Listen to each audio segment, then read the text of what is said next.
Hey everyone, I'm Jude Hotep. I'm the goddess astrologer and alchemical initiatrix. This is the Pisces full moon forecast for this coming Wednesday, August 30th. It's going to be happening around late evening, 8:35 p.m. And this is the power Pisces full moon. So let's go into the chart. In this first half of these new moon and full moon videos that I do every single month, if you don't know about Light Goddess YouTube, I do the first session, the first part of the video as channeled astrology from my guides and from the divine to you. And then I do the second part as the sun sign horoscopes with oracle card readings as well. You can find out more about me on thegoddessastrologer.com. There's over 200 videos here on Light Goddess YouTube. And also there is the Light Goddess podcast, over 477 episodes on iTunes and Spotify. The link is below. So let's go into this moon.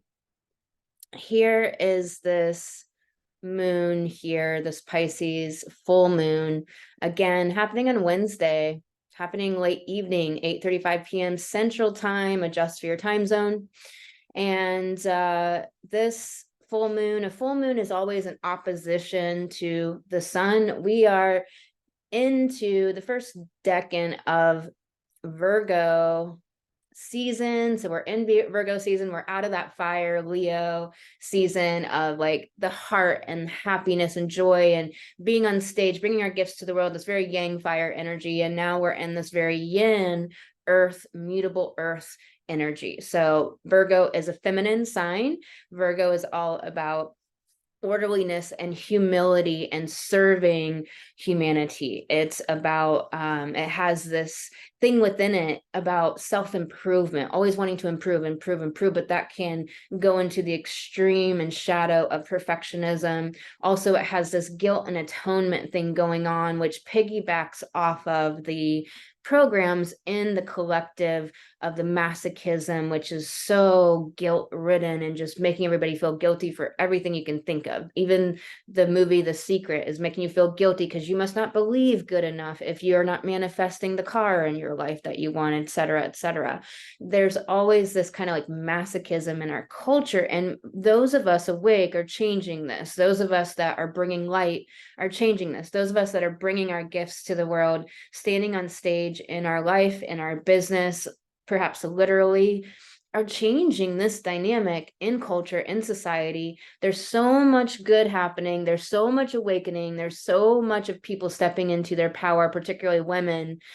And we have to look under the surface a little bit. It's easy to get disheartened, and Pisces is that disheartened. It is that victimhood. It is that learned helplessness.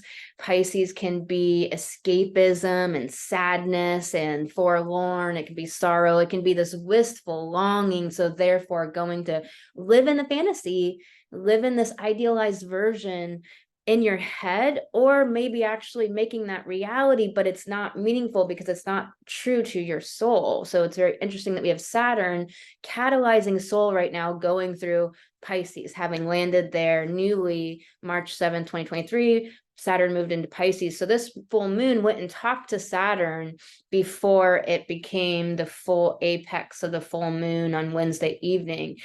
Saturn is currently at 3 degrees Pisces, retrograding back to that 0 degrees and 30 minutes mark, where it is going to then turn direct, but will still be in shadow. It's going to turn direct on November 4th. So we still have this time where society, Saturn, is being given this really deep catalyzation underneath the surface, where we are churning up all the wounds and being asked to individuate. Retrogrades are about individuation, individuating from the consensus status quo, Saturn, from the past, Saturn, from the programs, whether you call it the matrix or whether you call it just socialization from family, from ancestral lineage, from, generational programming and socialization to be religious or believe this or that. That is what we're being given the opportunity during the Saturn retrograde to strip away from, to break free from this retrogradation, break free from all the things that are caging our soul. And Pisces abhors the cage. It abhors anything that would limit it, block it, restrict its freedom, restrict its sense of sensuality in any way. And so this was really this full moon that asks you freedom or familiarity. Familiarity feels like security and comfort to parts of our being, parts of our psyche, parts of our consciousness. However, familiarity keeps us from evolving, keeps us playing small, keeps us shrinking, keeps us misinterpreting those feelings of insecurity and self-doubt that arise when we go to be creatively powerful in the world, when we go to stand on stage in our life in any area, when we go to evolve and grow and heal and learn. So we have to realize that that familiarity is always going to like try to pull us back down, and we have to kind of put that in a backpack on our back and just walk in the world with that feeling of this, that it's not familiar, it doesn't feel safe. Safety is this illusion, but it's really been spelled upon us particularly hard the last 3 years, in 2020 starting then, really hard, as if it already wasn't the spell in the culture. But the safety, that we're in the adventure of incarnating as a soul into the earthly plane. There's no safety. There's earthquakes, there's floods, there's tornadoes. They're just simply flowing, Pisces, with the divine Pisces, trusting moment to moment, our own resourcefulness, Taurus, Jupiter, Uranus, all in Taurus here, Venus here, trusting ourselves to have the resources within ourselves to handle whatever happens moment to moment. But we've been spelled into thinking that we're supposed to go to this destination, get the car, house, money, prestige, status, acclaim, save, hoard everything, shadow, Cancer, so that we are protected and we've preserved ourselves and we're safe. And then the tornado comes and wipes everything out. Because why? Pluto is trying to teach us, Pluto, destruction, revelation of secrets of what you don't know, and revealing, churning up the subconscious, is trying to help us see that safety does not come from external, having food, storage, and clothes and cars and money and status and fame and people thinking we're such and such, but it actually comes from within ourselves, moment to moment.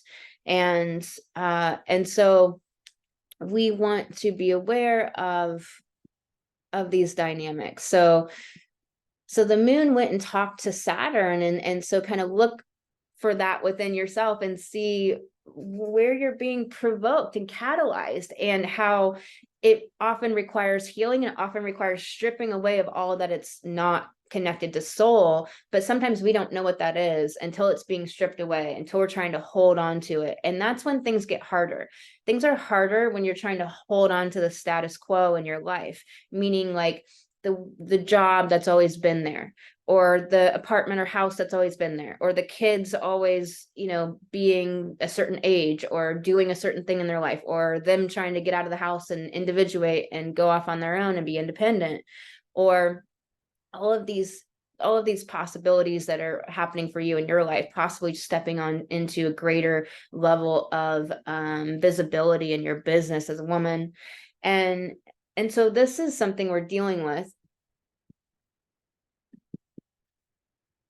And so we have this Virgo Pisces polarity during this full moon, and the moon is conjunct Lilith. And the new moon, the last new moon, the video is on the Light Goddess YouTube if you want to revisit that. Astrology is really helpful downloads in that, even though it's past. We had Lilith and Venus conjunct that new moon, and now here again the moon and Lilith are together. Lilith, this archetype is about where you're subservient, where you have this reclamation of power, where you're being asked. Lilith asks you to have equality in your partnerships, no people pleasing, no dependency in your relationships. Well, we have this Libra South Node all about the shadow of Libra, which is dependency in relationships. It is codependency. It is people pleasing. It is putting others first instead of owning your own needs. It's like not asking for your needs and then getting mad at the other person because they didn't read your mind. It is not putting boundaries up because you're afraid of what the other person's going to do or say. And if you have an abuse history, you might very well have been punished, admonished, alienated, hurt, abused for asking for your boundaries to be respected or just stating your boundaries. You could have had that happen to speak your voice. And then compound that with being a woman, past life after past life of having that occur, of where it was literally death or extreme violence or some sort of horrible abuse. If you spoke up, if you stated a boundary, or if you tried to have freedom of expression or freedom at all, then we have that past life compounding the stuff from this life. And that's what we're healing in the female community, in the female collective right now. So I encourage you to understand that that's what's up. Like, that's what we're all having all these responses to, all these triggers, all these buttons being pushed, all these emotional charges around everyone we're encountering in our life, and all of the circumstances and events that are occurring in our life, and all of the reactions that are boiling up from within us. It's not about any of that external stuff. It's about what we have the opportunity to heal. We used to have to go to mystery schools to do this kind of work, to evolve our soul, because our soul only learns by experience. It does not learn by thinking it all out. And this is the Libra shadow again, overthinking. Libra will deliberate, it'll vacillate, it will weigh out, it will ponder, reflect, calculate, it will process, it will, every word that you can give yourself to understand that Libra will do anything except take action. Even though it's a cardinal sign, it's cardinal, directional, taking action on thinking. That's what it takes action. It's like, let's take action on thinking. Let's take action on processing, talking, processing, relating to other people, relating to all these ideas, relating to what's happening to us. But we are being asked to step into action and initiation. And so we're being asked, like, what is keeping you from initiating, taking action, doing this? Aries. Aries is the most like instigating of all of the fire signs, of all the 12 zodiac signs. It's the one that lights the match, starts the whatever it is, it's the starter, it's the fire starter. That Aries energy is like, let's go. It always wants to go. Why is everybody moving so slow?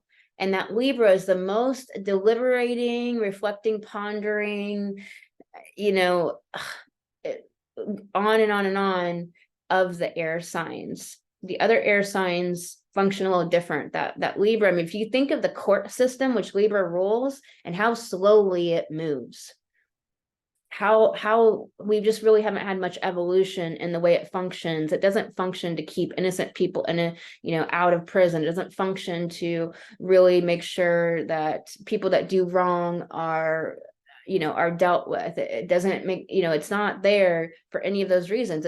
It's just this system that people corrupt and use for their gain and loss, and use for their gain, use for what they want it to use it for. It was set up with original intentions. And this is, have you noticed this resurgence of socialism? There's been this resurgence of younger generations, particularly like in their 30s and late 20s, like thinking that socialism is okay. There's been these groups out there that is collecting people and then having them disseminate, very much a cult.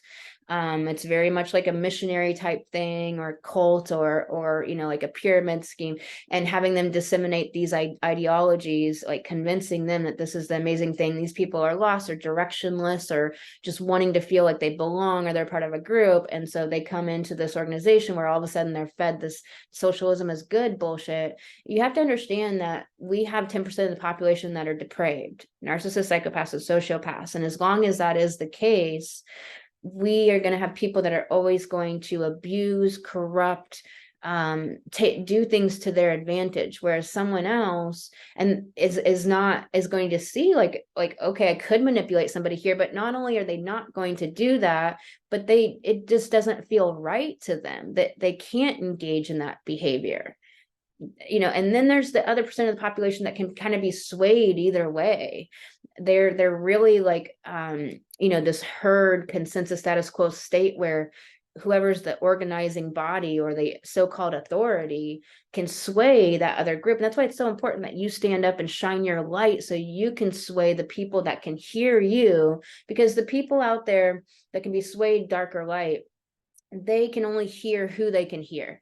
So they may not be able to hear my transmission, but they can hear your transmission. It's so important you stand up in the world, speak your voice. Aries, bring your transmission.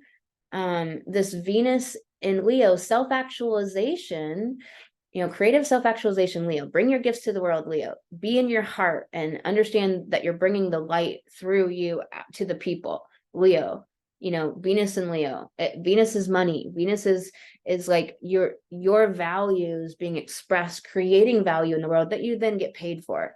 So it's so important to really ditch the imposter syndrome. The only ones that you're trying to impress with imposter syndrome are the people who are actually have convinced you that there's a hierarchy, there's a better, best, greater, the superlatives. They are the depraved narcissists, psychopaths, and sociopaths and damaged egos in the culture. And they've convinced you that there's something like, people who are of the light and creatives and are doing great things in the world, making an impact. They're not worried about you. They're only going to root for your success. They're only going to help you get back up when you get knocked down. They're not going to laugh at you when you fall. They're going to be on your side and supportive people, or they're busy creating. It's only the people that are dark, that are like laughing at other people, that have the superiority complex, that, all that stuff. So if you can understand that, it's really, you can dislodge that false imposter syndrome. Bring your light to this world. We must do this. I hope that helps you understand what we're dealing with this nodal axis for 18 months until January. I mean, there's not 18 months left, but until, there's a fuck ton of time left on this. It's only just came in July 18th. And, and Saturn went, retrograde on June 17th, a month and a day, later, we have the nodes changing the nodal axis. And so we have this until January of 2025, we have this nodal axis. So this full moon in Pisces, we were talking about some of the Pisces archetype, some of the Pisces issues, which is that victimhood and that learned helplessness, that escapism. Pisces will try to escape into the fantasy. So sometimes you're escaping into the fantasy because if you deal with the reality, you'll just go crazy. And Pisces is insane asylums. It is madness. It's that fine line between the mystical and the madness. But Pisces is the psychic powers, the creativity, the dreams. And so a great important time to pay attention to your dreams and what they're trying to tell you. Dreams are often really churning up the subconscious material so it can just be released, and it's showing you what's being processed and released, and you don't really necessarily need to do anything with it, or it's showing you what needs to have something done with it, what's still left to be healed, what's in there coming up to be healed at this moment that now you can have access to work with. And so it's a particularly important time to pay attention to your literal dreams so that you can work with this. But Pisces on the highest end is all that is soul, highest consciousness, creation, psychic gifts, psychic powers in the other dimensions. Understanding the invisible is the only thing that makes this tangible world a reality at all, right? And so the ruler of this full moon is Neptune. Neptune is the dispositor of this new moon, and Neptune is at home in Pisces. And Neptune has been here at home in Pisces since February 3rd of 2012. So since 2012, look at what's been going on in the world. What's interesting about Neptune going into Pisces in 2012 is 2012 was a big awakening for a lot of people. It was a big en masse awakening. We had the Great Convergence in 87. And if you look back to those years and look at all the books that came out and look at what happened, what came out at that time was all this thought work, understanding that you actually have control over your mind and your thoughts, that you are not your mind and your thoughts. A lot of people are still objectified and still not objectified, still identified with their mind and thinking their mind and that collection of thoughts is who they are. And so they get really triggered when somebody questions their thinking. And then like maybe confusing thoughts with emotions and saying like, you're invalidating how I feel, when it's not how you feel. It's all your collection of thoughts that you're identified with as if it's who you are, when you are soul. You're not all this collection of thoughts. And so getting some separation, Libra, from all of these thoughts, and stop deliberating and calculating and pondering and reflecting, and realizing that you have control of your thoughts. You can change your thoughts. You can create your reality by changing your thinking. There's some deeper threads to this, like your subconscious thoughts are actually what creates your conscious thoughts, and your subconscious thoughts, because it creates your conscious thoughts and all of the rest of it, is what creates your reality then, along with your karmic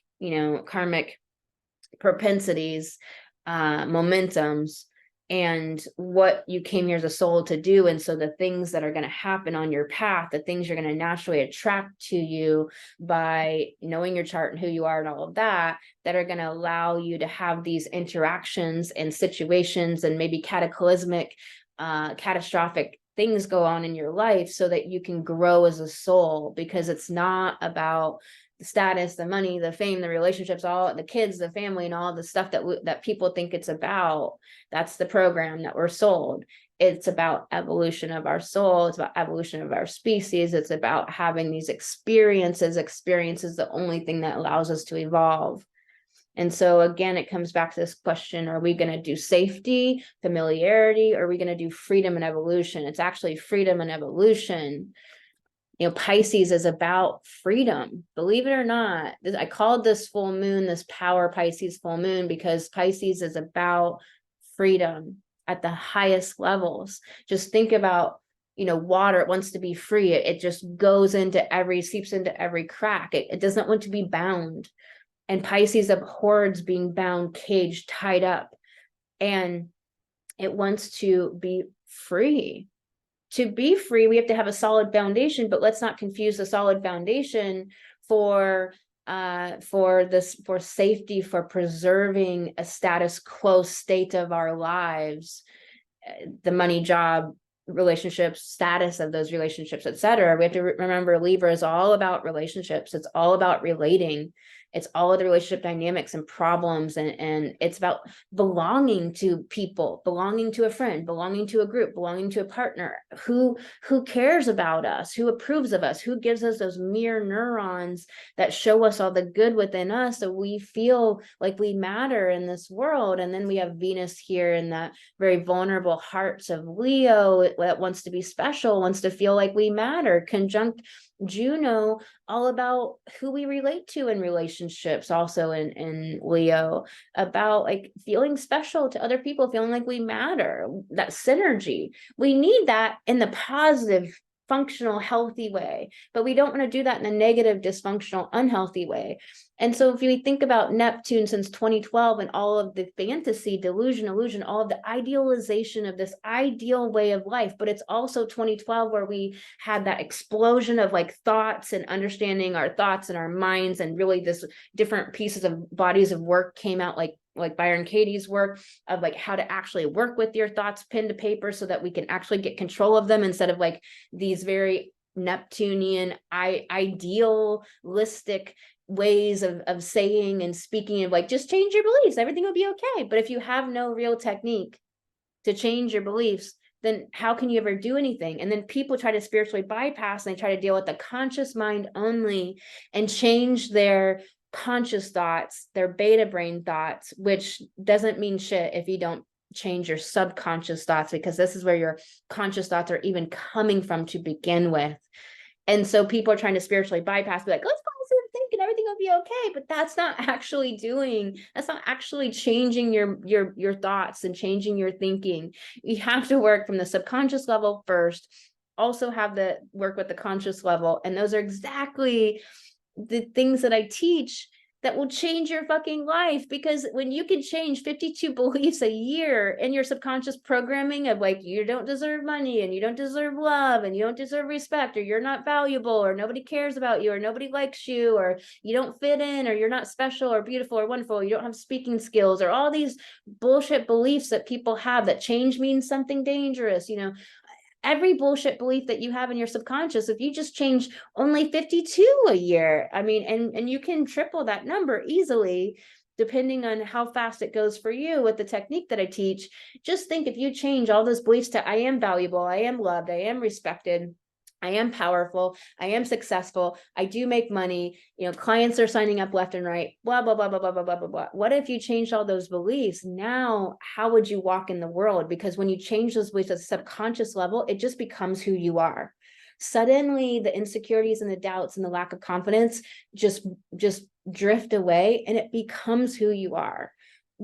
Just think about the incredible difference in your life if that's just simply who you believed yourself to believe to be. It wasn't even a question, that it wasn't no longer even a question, that you just simply were like, of course I'm valuable. Like, there's no question about it. You just showed up in the world with that being your truth. How would your life be different? Massively different, because you would behave differently. You would make success happen in your life differently. You'd show up in the world differently, night and day different. So Neptune, so then in 2012, we had this other en masse awakening, and then 2020, we had this en masse awakening. It's not that people don't keep awakening in between. It's just more that we had this like, bam, just this pop of so much happening at these kind of moments that were spoken about, right? And so many different channeled messages that came through that have been documented. And Neptune in 2012, we have this explosion of soul. Neptune, the collective consciousness, back into Pisces soul. So awakening to the spiritual truth of life, right? Pisces. So Neptune is ruling this full moon. And so it's like, are you going into the delusion, or are you going into the spiritual truth of life? I have I see people sometimes that are that Virgo heaviness, and they just like are surprised when they're constantly having divine intervention or spiritual things happen to them, or like magic and miracles and fun and all of these things happen. They're like always like surprised by it. But it's like the tangible Virgo world doesn't exist at all if we don't have the invisible spiritual world. So this actually comes first. If anything comes first, chicken and egg, then this comes first. This couldn't happen without that. There's like, so we have to, it's like yeah, I don't know what else to say there. So Neptune, is what's happened since 2012. We want to be aware of where we are, in the idealization or the romanticization of a part of our life, and not being real.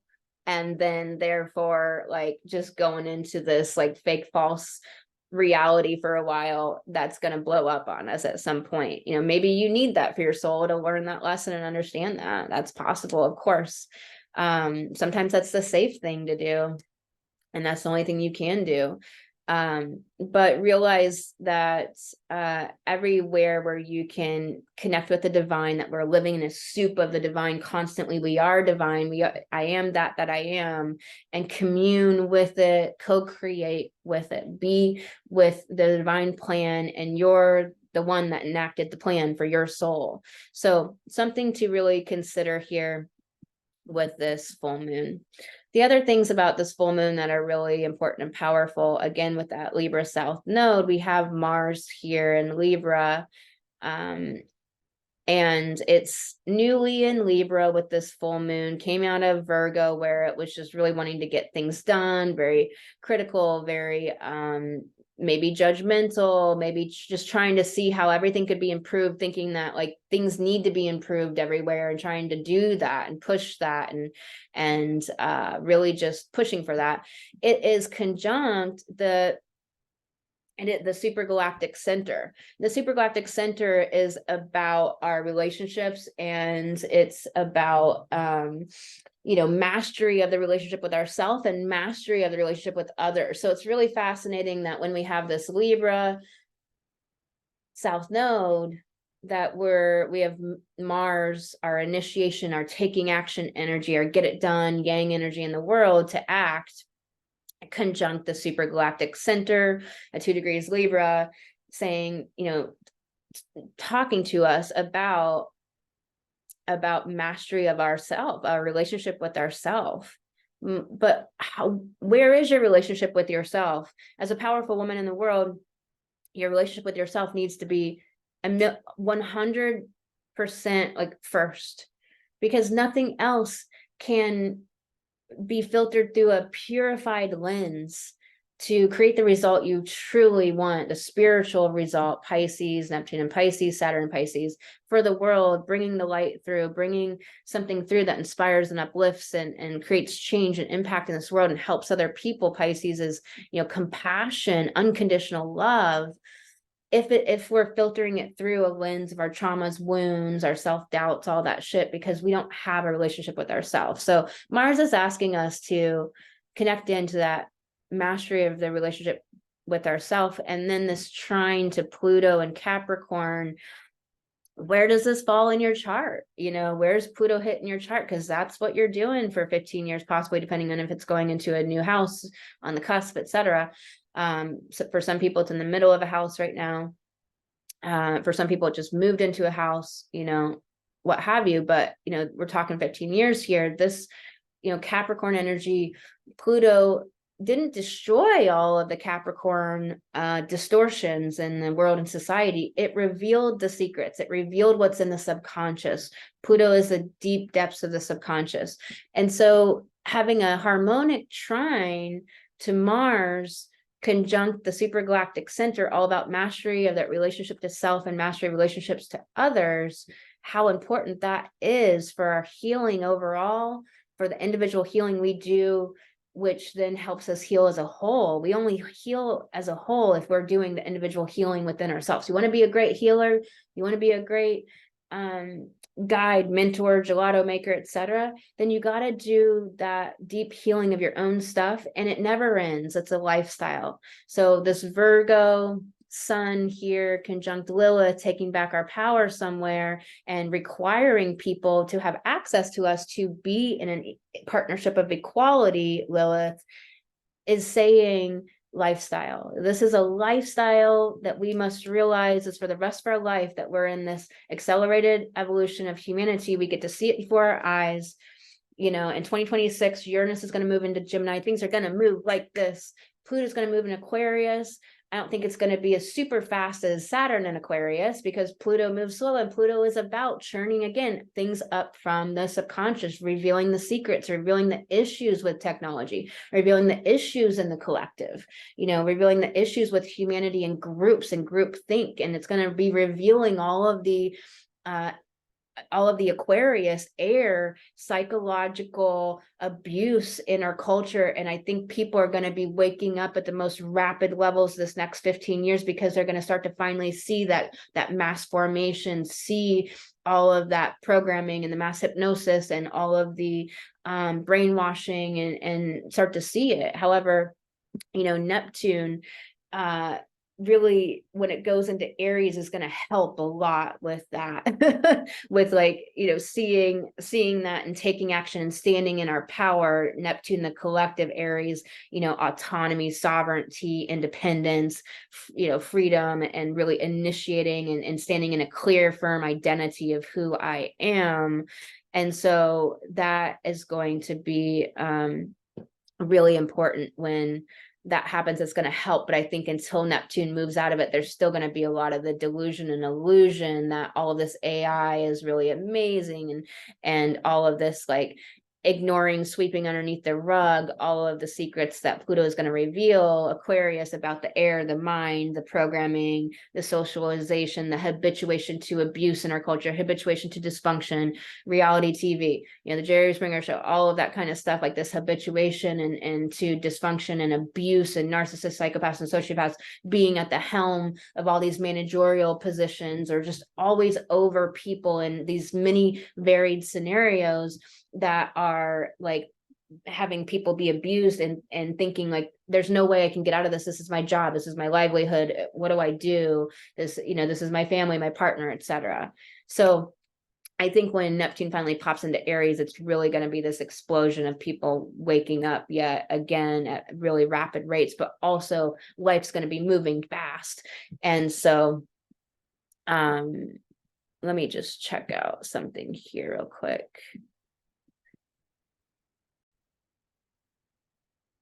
And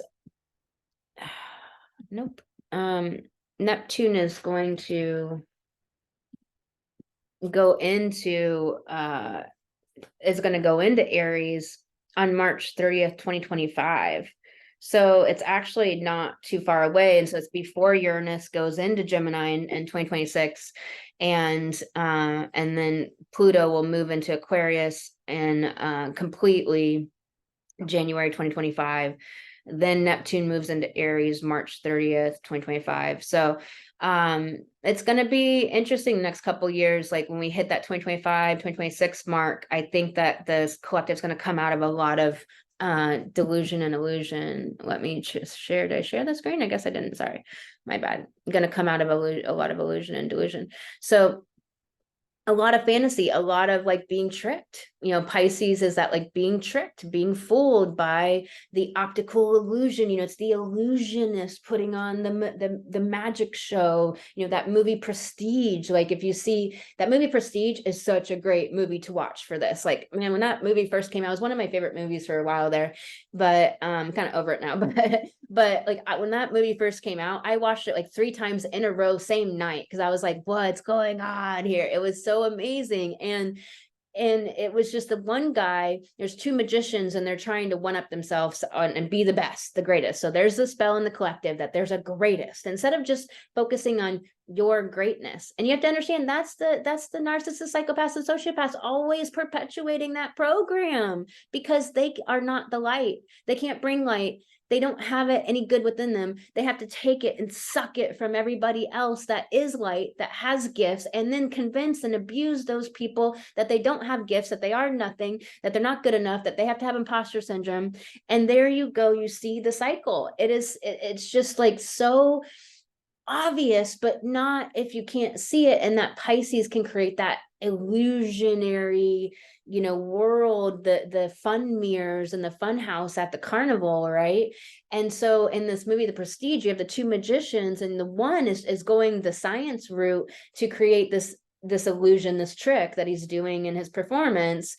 And he's like basically cloning himself every night to do this trick. And he never knows if he's coming out of the box or the other guy's coming out of the box. It's like really interesting. And then the other magician is like cutting off his fingers and has like a twin and is creating this optical illusion, but like really convinced that you have to like suffer for the thing, another spell in the society, that you got to suffer for good. You got to suffer to have. That's the masochism in this culture, that you have to suffer to heal or grow, that you have to suffer to have anything good, that you have to suffer for an outcome that will come later, after this life even. This is the masochism that people have been socialized into, convinced into, buying into, and living out, playing out. We play it out until you are literally removing those programs from your psyche, and you will see them go. You will know that you have removed them. It won't just be something that evaporates. You will know and wake up from it and be like, oh my God, this is how I was acting this out in my own life. And it's startling. And it's to look and be so raw and real about the truth. And so we have this going down. All right. The other thing to know about this is this Neptune has had this very long running sextile to Pluto, but it's breakthroughs. Sextiles are breakthroughs, but you have to go towards it. So there's breakthroughs in, living a more life that's true to soul, spiritualized life, connecting to the divine, having magic and miracles, and being in those higher frequencies, creating and manifesting. And I don't mean the crappy definitions of manifestation that are distorted in the culture. I mean making things tangible and real through your actions, beliefs, emotions, healing of all of the old shit that keeps you stuck, the energetic plane, etc. something really important. We talked about this Mars and this trine to Pluto. Also, it has, you know, quincunx to Saturn. Not an easy aspect. It's a stressful aspect. So it's saying like the programs in the society are making it hard to like master your relationships with other people because they're programmed and not waking up from it, or they're towing the consensus status quo line, or believing in age, or believing in, you know, like allopathy is the path to health. And it's just like, you know, not understanding we have the ability to heal ourselves, and you know, just whatever it is for you individually, that you can't really have a better, higher level frequency, a higher spiritual relationship with them, because they can only go so far. So that relationship can only go so far, right? But it's like mastering your ability to be in relationships wherever you guys are at evolutionarily, and create that community and create that love, Pisces, that unconditional acceptance and love, not accepting abuse, not accepting, you know, narcissists, psychopaths, and sociopaths. I know a person that talks about like separating the mental illness from the person, and it's like, no. Narcissistic personality disorder is a personality disorder. It's just a disorder of the personality. Supposedly 2% ever heal. I've never seen a case. I've dealt with hundreds and hundreds of cases. I've never seen a case that actually, usually they say they're healing as another manipulation to manipulate more and really do nothing to create value for people. They have the appearance, the illusion, Pisces, of creating value for people. Like there's this one guy, for example, who talks about having NPD. He has like 1 million followers on TikTok, and he supposedly is helping people to know what people with NPD do to manipulate, but he never actually is revealing the cards.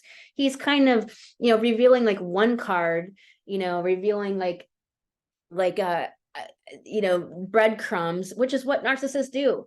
So he's not fucking healed. I've never heard him say, like, I didn't listen to much of his shit, but the stuff I listened to, I didn't ever hear him say he was healed or trying to heal or trying to do good. So I will say that. I mean, maybe he says that somewhere in his videos, but I didn't happen to see one that said that. But he's not revealing all and helping people, because it's not actually showing the game plan of narcissists. The people that are woken up from narcissists and all those accounts on TikTok and social media, they are, you know, revealing what the playbook of narcissists. So those are the accounts to go follow. Stop supporting narcissists at every level that you can. Stop tolerating it in grocery stores. Stop tolerating it in clothing stores. Stop tolerating it in your family, in your friend groups.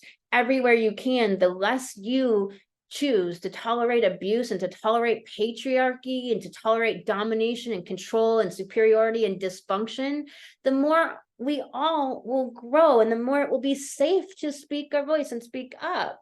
So those of us that are going ahead of everyone else and speaking up, even though we're getting alienated, even though we're getting yelled at, even though we're getting, you know, people trying to abuse us more, you know, all of this stuff, or getting told we're hysterical or crazy for pointing out the abuse, you know, because abuse a lot of times is so insidious, which is what abusers count on, that you can't even like point to exactly what they're doing to tell somebody what they're doing, and then that person is like, oh, you're hysterical, you're making something out of nothing, you're crazy.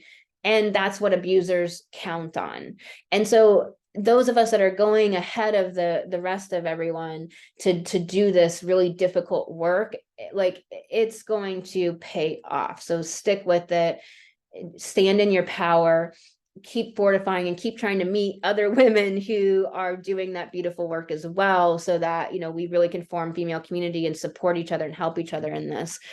Other things that are really important about this, you know, we have this long running T-square from the nodes to Pluto, and Pluto being in Capricorn, south node, north node, at the time of this full moon, exactly conjunct Eris Xena, all about standing in your power, the courage to be autonomous, the courage to be assertive, confident, independent, sovereign, to be very clear about your identity, not letting people walk on you, Libra shadow, not letting people, being afraid of how's it going to make them feel? Or what are they going to do to me? And this weirdo guy come and sit like beside me and behind me to talk to me, basically so he could look at my body and do all these weirdo fucking things. And no, and I don't know if he's going to freak out and try to blame it on me and make a big scene and all this kind of stuff. I don't care. I don't care if I get kicked out. I don't care what happens. No, you're not doing that.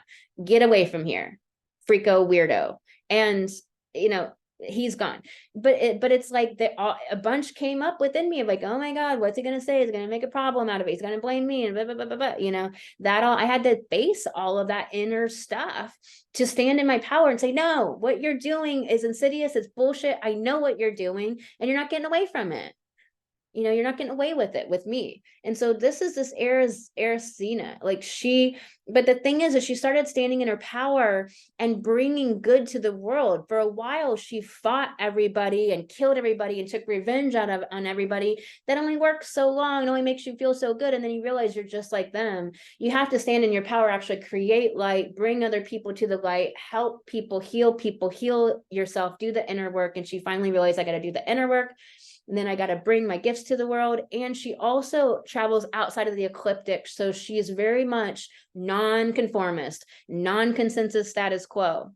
And this Libra, so conformist. This Libra is conformist like crazy. Also, it can be a chameleon. Also, it can be charming and chameleon its way into doorways and into groups and into rooms. It knows how to schmooze. It's the politician of the zodiac. So, is that being used for good or not? Is that being used for dark or light? Is that being used for manipulation or healing? So realize these things about this.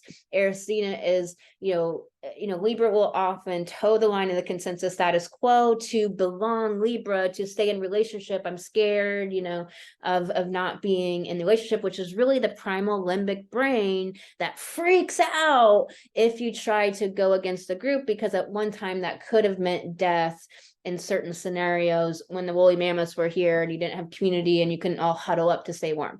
It's just like, we got to get over our own primal, primitive brains. We got to use our prefrontal cortex that's highly developed and our intuition and navigate this world through our intuition, which is Pisces. So much Pisces. Navigate this world with our intuition.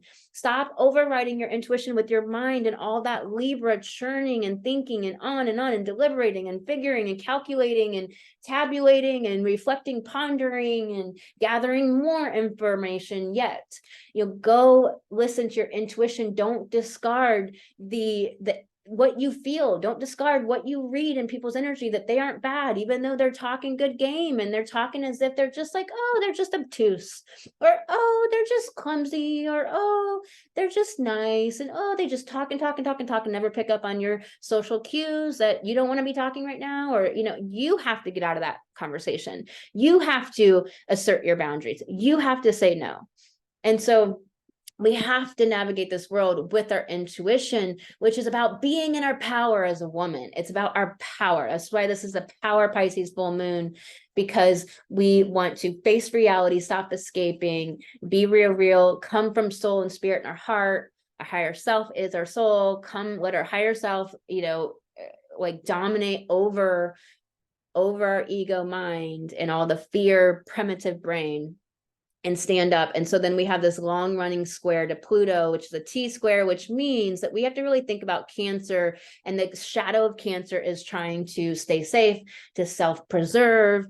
But the highest expression of Cancer is creating forms in this life to create birth into this life, forms into this incarnation, to have a very clear self-image of who you are, to have internal security, emotional security from within. That is high consciousness Cancer. So really, we're being asked to do that like crazy right now.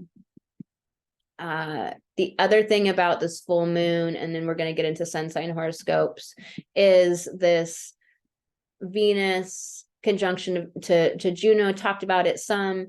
Venus is in this retrograde situation for a while. It's been all summer, right? This has been really important about creative self-actualization, about the heart, about where we feel vulnerable, or the imposter syndrome, money, relationships, you know, all about Leo, the heart or the ego, heart or ego, you know, that Leo, that's the dynamic within Leo. Is it going to be the healthy pride or the egomania and the narcissism and all of that? Is it going to be, you know, which is it going to be, coming from the heart and being willing to feel the vulnerability and exposure of feeling so childlike, feeling like our inner child is the one that's up and present, because that's what it often feels like in the heart, and being the heart. It feels so childlike. It feels so, you know, that Virgo wants to be professional and have all its shit together. And so does that Capricorn, right? But so then it misperceives Leo as like not having it all together, that childlikeness, that playfulness, that joy. But Venus is saying, A, bring the feminine light. B, bring the playfulness and the joy back to life and create from there, because Venus is about creation. Leo is about creation. They are both two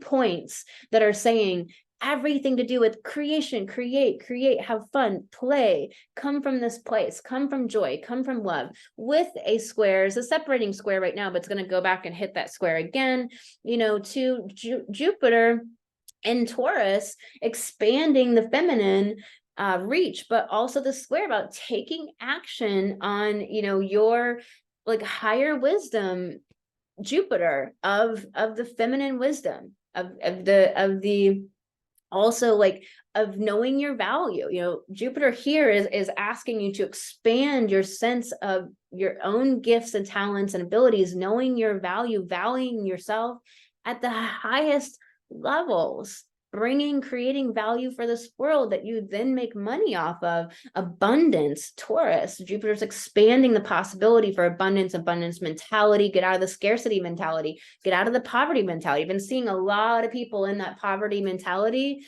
I've been pulling out some threads that I found in my own psyche. I'm like, okay, I gotta address those, pull those out, do that work while Venus is here in retrograde, and it will only serve to incredibly transform your life if you do that.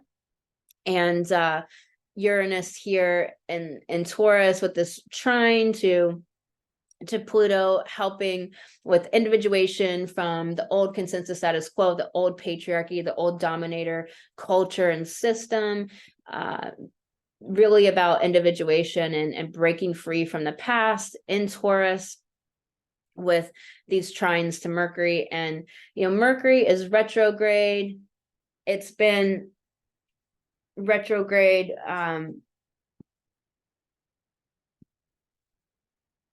for a while. It went into shadow August 4th. So think about your Mercury retrograde story. It's not going to necessarily be so much about your house. I get people talking to me about that sometimes. It's more about your story. Like on the last year's Mercury retrograde, when it was in Virgo and Libra, you know, for me, it was all about moving. So the whole Mercury retrograde story for me was about moving. This one for me is like very internal. I haven't even figured it all out yet, what it's about. Some of them I don't even worry about and care about, but Mercury retrogrades are about going in to revise. It's in a yin sign, and a sign of self-improvement, and a sign of dealing with guilt issues. And so wherever like you can find the threads of guilt, pull them out, because guilt keeps you from, you know, expressing yourself in this life at your greatest empowerment, your greatest joy, your greatest greatness. So it'll keep you down, it'll keep you shrunk and hidden and playing small. So get rid of the guilt everywhere where you can find guilt. Guilt's not real, it's not true, it's not true. And it's piggybacking on the spells and the culture. Spells being Pisces, we want to remove the spells and pull that guilt out wherever you have it. And this is a perfect time during Mercury retrograde. Mercury will be going direct September 15th. So we got some time here yet, and leave shadow at the end of September 30th. So are you kind of familiar and starting to understand what your Mercury retrograde story is about? I'm guessing it's going to be very deep and internal and within, I'm guessing. So, all right, y'all. Powerful power Pisces full moon. I hope you enjoyed this.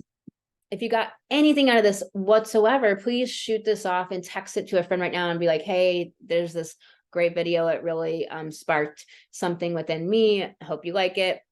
Really appreciate the share so more women can find out about this channel, and subscribe, like, follow. You can find out more daily astrology updates and forecasts and some soul coaching on my TikTok, which is at the Goddess Astrologer, the same as the Light Goddess YouTube. So please hit that subscribe button. And if you would like to get a free astrology mini course to understand your astrology, you can go to thegoddessastrologer.com and download that for free, or you can hit the link below this video to go and download that for free. So there's all that. Also doing a pick your price astrology reading for a very limited time. My normal rates are $325. You can choose your price between $100 and $325. I'll never be this low ever again. So if you want an astrology reading with a professional evolutionary astrologer, I do galactic astrology and evolutionary astrology and esoteric combined to help you to get the help you need and to connect with your power and your empowerment and to move forward in your life, to understand what's going on for you in the transits. You can book that at the link below this video. Sending you so much love, and let's get into the sun sign horoscopes now. All right, y'all, part 2, we're going to go into sun sign horoscopes with your sun and your rising. So your sun is your solar chart. It's a great chart. It gives you a lot of good data. Combined with your rising is your natal chart. Them two combined together gives you really excellent understanding of where what part of your life that this full moon is specifically really provoking for you and speaking to. So in this part 2, I go through your astrology sun sign horoscope, but look for your rising sign and your sun. And then I do oracle card reading as well. And if you'd like to book an astrology reading, you can do that at thegoddessastrologer.com. And also please subscribe, like, and share this video. If you are here and watching your sun sign horoscope and loving it and getting something out of it. All right, Aries, let's do this.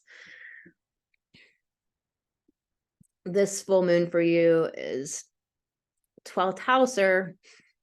So you're dealing with that 12th house, 6th house axis, and it's all about healing. And so what's up for you? And with this nodal axis being in your 1st house, 7th house, all about healing, you know, your identity in relationship to relationships and how, you know, relationships go for you in relation to your own identity and your own unique I am, your own unique self within. This healing around all of the like fooling yourself escapism, how you escape from stepping into more power in this world, more visibility. You know, what is the lifestyle that you're choosing for yourself? What do you want to live? And, you know, Pluto is really doing a lot in your 10th house, all about career, sacred calling, how you take up space in the world, how people see you, not how people see you in the way of like, I'm worried what they think. That shouldn't matter. Should do what that Aries I am is, but how people see you in the way of like, what's the legacy I'm bringing? If I don't market this in this exact way, then they're not understanding the true message I'm trying to make. So it's that sort of how people see you, like marketing, you know, tweaking the marketing so someone experiences what you're actually trying to convey, which might not always be the case first time around, especially if you're not a marketer, even though we got to wear that hat in business. This Venus retrograde in your 5th, all about where you stand on stage, bringing gifts into this world, your children, and really so much about your power to creatively self-actualize in this area of your life of like bringing your gifts to the world. Like, are you going to be confident? Are you going to be confident? Are you going to be secure within yourself? Are you going to get over imposter syndrome and put your gifts out there in the world and be a powerful woman? where is all of the shadow issues coming up for you in your chart, in your relationships, issues of justice, fairness, balance? Where are you standing as a unique self? And this past life, there could be a lot of past lives and completion stuff going on. So this full moon for you could be challenging, as it's asking you to heal and complete and close old chapters, full moon in the 12th. So very much going into the deep subconscious realms to complete something so that something new can begin. So expect a new beginning after this full moon, Aries, and close those old chapters and really be willing to look at what needs healed and where you can step into greater autonomy and power. All right, let's pull you some cards, Aries. What wants to come up for you? You got choose who you are becoming. And, it's like this fork in the road card of, you can go back into, what I was putting on the thumbnail and talking about, familiarity or freedom. You can go into that safety or evolution, that powerlessness or power. Are you going, basically as a woman, are you going to be powerful or powerless? And that really is the option. And powerless is really the same old status quo of what you've been doing as a woman, or are you going to step into greater power? And so choose, like, if you think about where you want to be in a year, 5 years, if you think about who you want to be in this world, are you stepping into that? Are you being that person now? Are you believing that's possible for you? Are you stepping into that right now at this moment? So you got change maker, make waves. You have to take the action. You have to believe that you are somebody here to make an impact. Aries does, the Aries archetype, which is where the North Node is right now, conjunct Eris Xena exact on this full moon, and Chiron is about, Chiron the healer is about very much the supporting the underdog and helping those less fortunate or with less ability, or that that we need to help. Like, we got help and then we turn back and we help those we can help, and they turn back and help those they can help, and so on and so on. And when we live in community in this way, and we live in culture this way, everyone is taken care of, everyone is okay. And this is really setting aside, of course, the depraved people. This is for people who can heal and are wanting other people's good. People that are not depraved want for other people's success, want for other people's good in this life.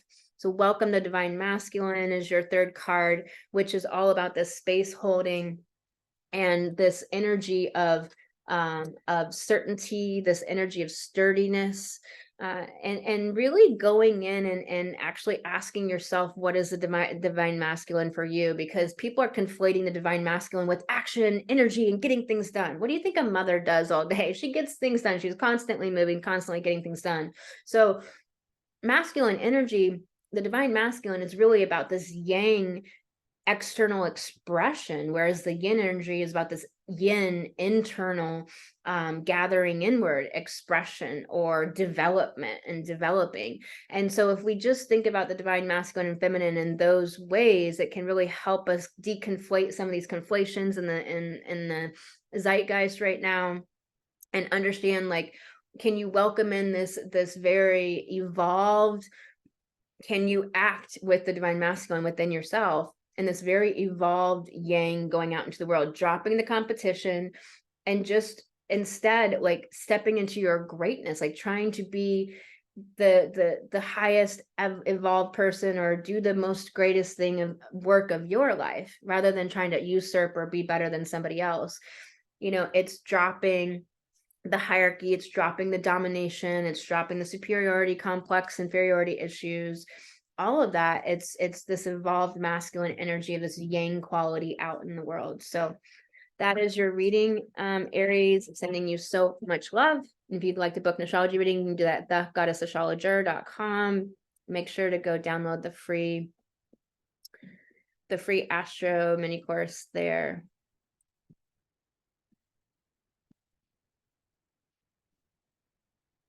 All right, Taurus. New moon for you is 11th house. All about bringing your gifts to the world, all about individuation and breaking free from more delusion and breaking free from the past, breaking free from escapism, breaking free from all the places where you are trying to stay in the familiarity and not bring your creativity and your beautiful gifts and talents to the world. It's really stepping into that greater creativity, that soul self, soul-led life in the realm of your collaborations, your audience building, groups and personal relationships out in the world. So it's like really stepping into this higher self-led embodiment in the world, in the area of life, when you're connecting with people, building groups and communities and your audience and all of that. It's really bringing your gifts to the world and individuating in here in this place. And understanding that you are not like everyone else, understanding that you are not going to fit in. Stop conforming, stop trying to fit in, individuate. Every time, every place in your life, every little pocket where you can individuate, where you can think for yourself, think uniquely, think different. People want to be a thought leader. Like, are you a thought leader? I mean, I kind of say, fuck being a thought leader. I'm a paradigm shifter, but I'm here to shift paradigms. I'm a revolutionary. And so are you being the revolutionary? Are you leading? Are you being a leader, which means standing out, which could feel like your target. So you have to deal, like, that is something about standing on stage in your life and in your business, that it could feel like your target for moths to the light, the dark, the depraved people just zoom on you, and all of the just naysayers and all that kind of stuff, and just being above it, learning how to deflect, learning how to handle it, learning how to draw to you the right aligned people, and understanding that this Sun and Mercury and Lilith are all in your 5th house, about standing on stage in your life and grounding that into the reality, making it real and tangible, having humility while you stand on stage, not letting your ego get overblown, but having a clear confidence and self-possession and belief in yourself that's powerful and palpable and real and just non-negotiable, but bringing the humility in with it. It must be coupled with humility, or it's no different from darkness. So bringing that in, and also you're reviewing right now a lot of the things that are holding you back from taking the next step up in your life, next step up in your visibility, the next step up in bringing your voice to the world, projects in your business, being visible out in the world, being powerful, being that light. And so this is really also only allowing people to have access to you if there's an equal partnership, which means you have to be aware of the energetic psychic realms, Pisces, and if people are in an equal partnership in that realm, or if they're subversive and manipulative or dominating. So it's something that is up for you, and that you're dealing with this nodal axis in your 12th house, 6th house axis. And so definitely that south node is in your day-to-day work, and it's in your health, and it's in your lifestyle, the lifestyle you're choosing. And so all of that Libra spinning, thinking, deliberating really is going to be playing out in that area of your life more so than others, where that north node is wanting you to take action on creativity, completion of old chapters, of being powerful psychically, bringing your psychic powers and gifts online and amplifying them. This T square to Pluto, Pluto is in your 9th house, and bringing all of the, wanting you to evolve your definitions of your connection to the world, like your your creation story, your cosmology. It's wanting you to elevate and evolve your concepts for the greater whole picture of what we're doing on Earth, of the galaxy, the solar system, all that is the divine, etc. And wanting, it's revealing to you what you think about all of that, and wanting this growth, this evolution there. Cancer in the 3rd, wanting to maybe stay safe in your mind, thinking things that make you feel safe, but that will be opposite to evolving, and safety is really just a, Neptunian delusion. There is no real safety. I mean, yes, like crossing the street, it's safer to stand on the corner until you get the light, but somebody could blow through the corner, come out of nowhere, and still hit somebody. Is it really ever safe? No, it's not. There is no safety. There's just the ability to respond as necessary in the moment. And so anywhere where you're fixed in your life in a way that's not serving you is going to hold you back and hold you down, Taurus. There's really no actual safety. There's only our sense of feeling secure. And truly, the more that we can make that from within ourselves, the more powerful we will be. All right, Taurus, let's do this oracle card reading for you. You got limitations, inspire, innovations. And think about what word came up more for you out of all of those. Limitations, inspire, innovations. Which word came up more? Because are you focusing on all of the issues right now? That could be useful to try to get some resolution, but it's not always the thing that's going to create change. These wherever you feel thwarted or blocked or like you can't move forward, it's time to get innovative and creative and to tap into your gifts and talents that you are not using right now, that you don't realize you have, that you're trying to rely on the old status quo way, the way things have been, for them to keep going that way and then it'll be okay.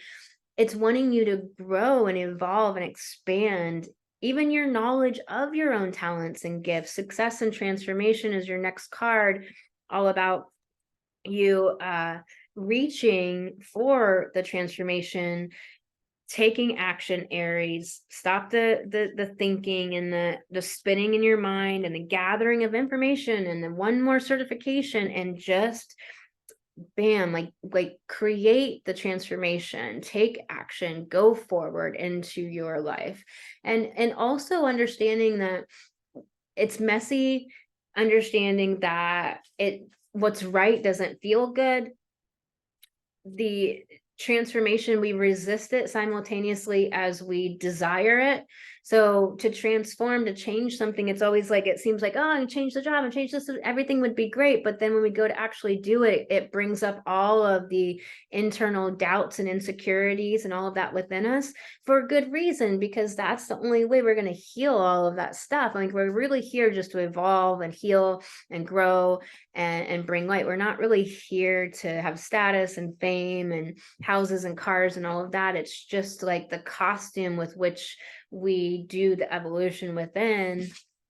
Fall in love with your own story is asking you to rewrite your narratives on your life of specific scenarios, rewrite the narrative as a whole. How are you looking at your life? Are you looking at your life from a victim standpoint, from a disempowered view?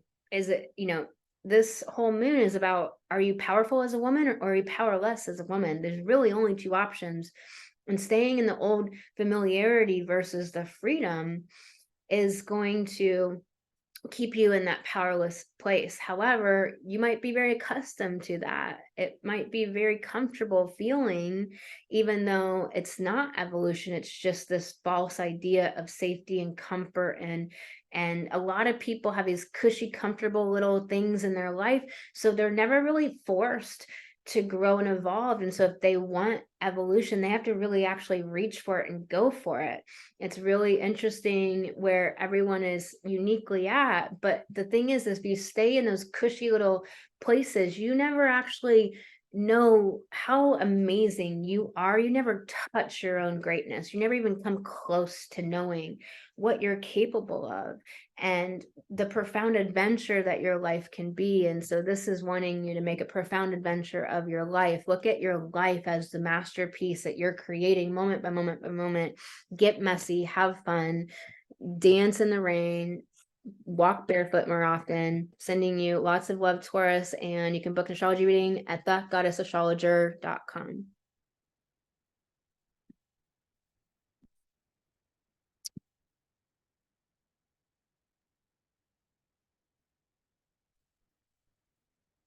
All right, let's get to the next person.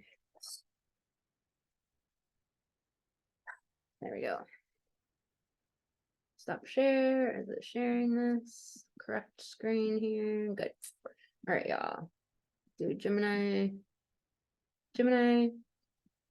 The 10th house moon for you, Gemini. So all about career, sacred calling, taking up space in this world. How are you going to step into greater expansion and taking up space and being in this transformation of your power? Pluto, 8th house, your psychic gifts, your ability to transform and heal other people, 8th house, to be this healer, to be this powerful creatrix that transforms the world and makes this massive impact in the world. It doesn't have to look like a Matthew McConaughey, like the celebrity or whatever. Like, it's so out of touch with real people. It looks like actually walking in life with real people, not being above, hovering over and looking down on others, but actually being with other people and amongst other people and making an impact on people's lives and on the world, through that deep, intimate bonds and transforming your wounds and your issues and sadnesses and travails into powerful healing for others, powerful examples for others.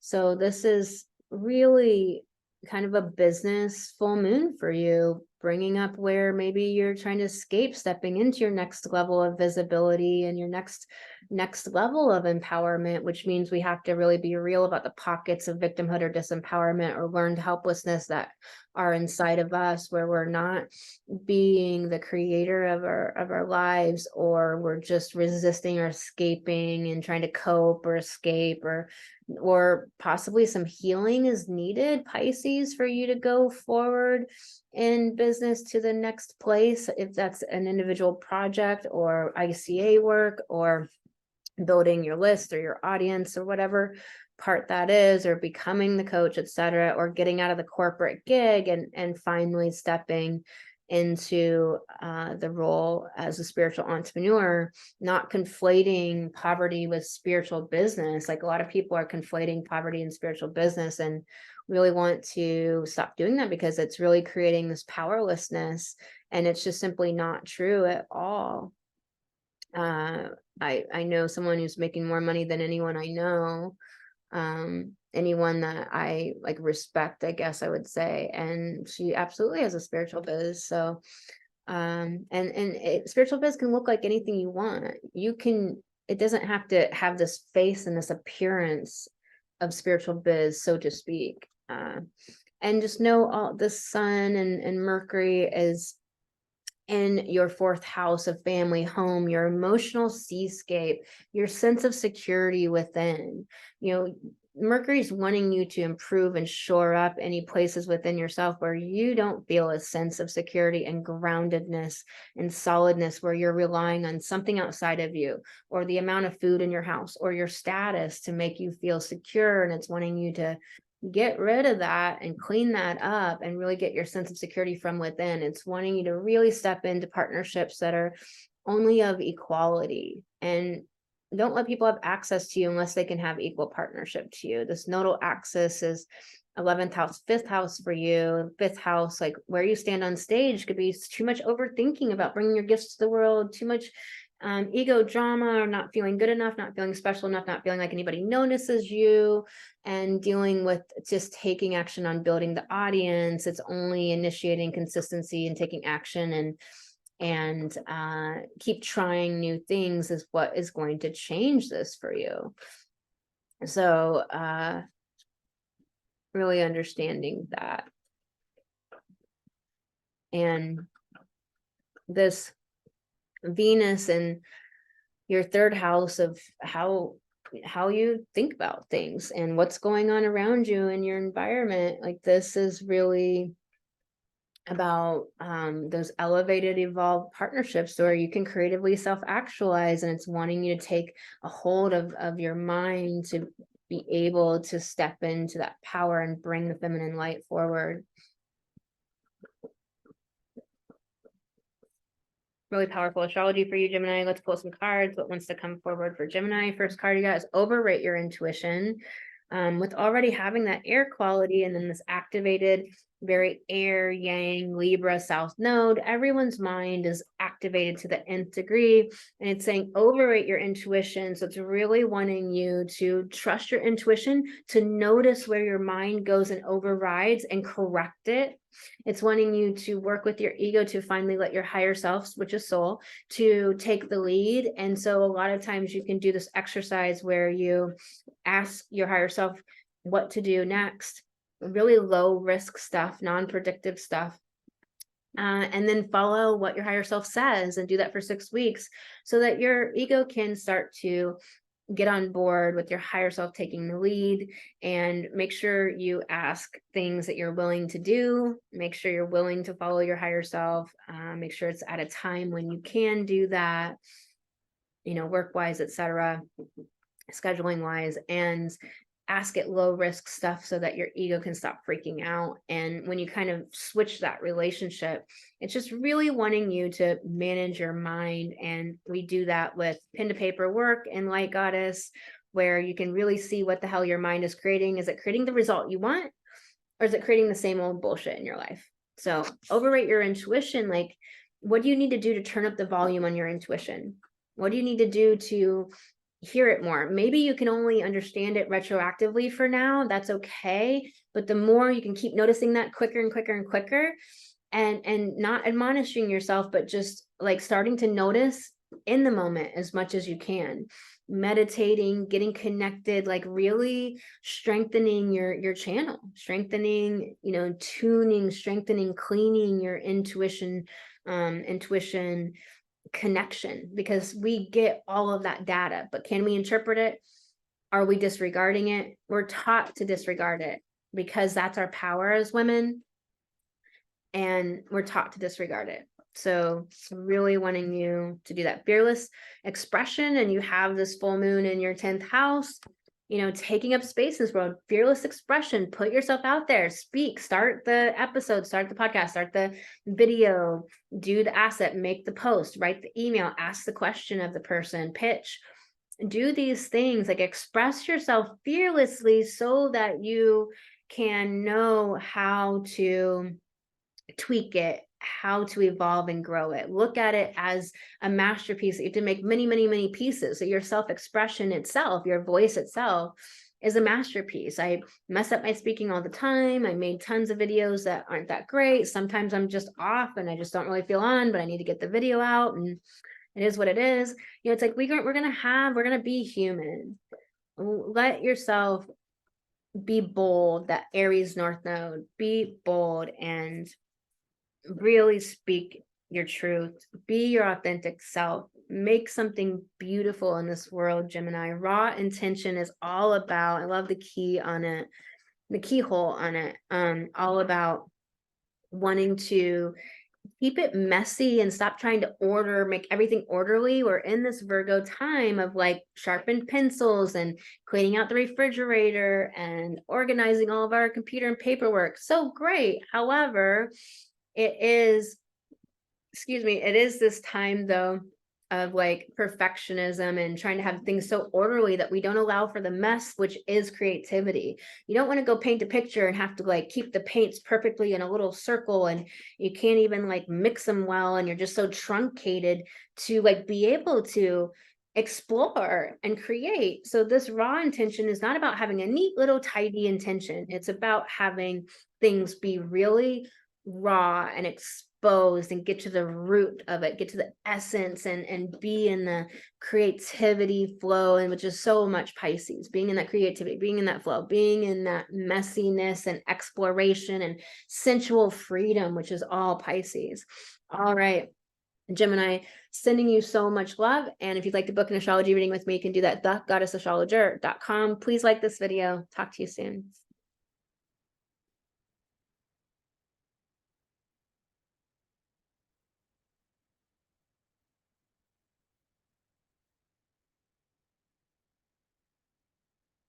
Up next, Cancer. This full moon for you is happening in your 9th house. all about your connection to the higher truth and understanding yourself within the greater whole, this greater context, understanding larger philosophical concepts of why we exist, why we're here, what we're all doing here. This is all about your metaphysical understandings of the world, and how, you know, as a Cancer, very much about self-preservation and insecurity, to build that sense of security from within.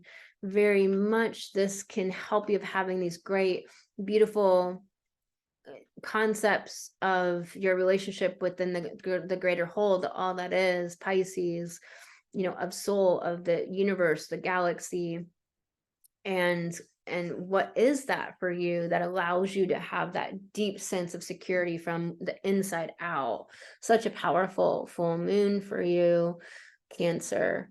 Also, this is about your expertise in being that person who's the teacher, the scholar, the adventurer, that's the leader, and standing up in that belief of yourself as the expert. I am the expert. I am the teacher. I am the one. And that's what we have to do that as business owners, as entrepreneurs. And this full moon is this expansion of that, but also remember the escapism tendencies of Pisces, of victimhood, disempowerment tendencies of Pisces, and in the idealization, like the idealism of Pisces, where not really in a grounded sense of reality. Virgo sun, Mercury in Virgo retrograde, and this Lilith about partnerships that are only partnerships that are equal, and about your own reclamation of your power. This in your third house of your mind, of wanting to improve and wanting to really get real about the thoughts that you're thinking, and if they're serving you, and creating the reality that you want to create, because our thoughts create reality. This nodal axis in your 4th house, 10th house axis, career and your sense of security. So this Libra is really activating your sense of security within.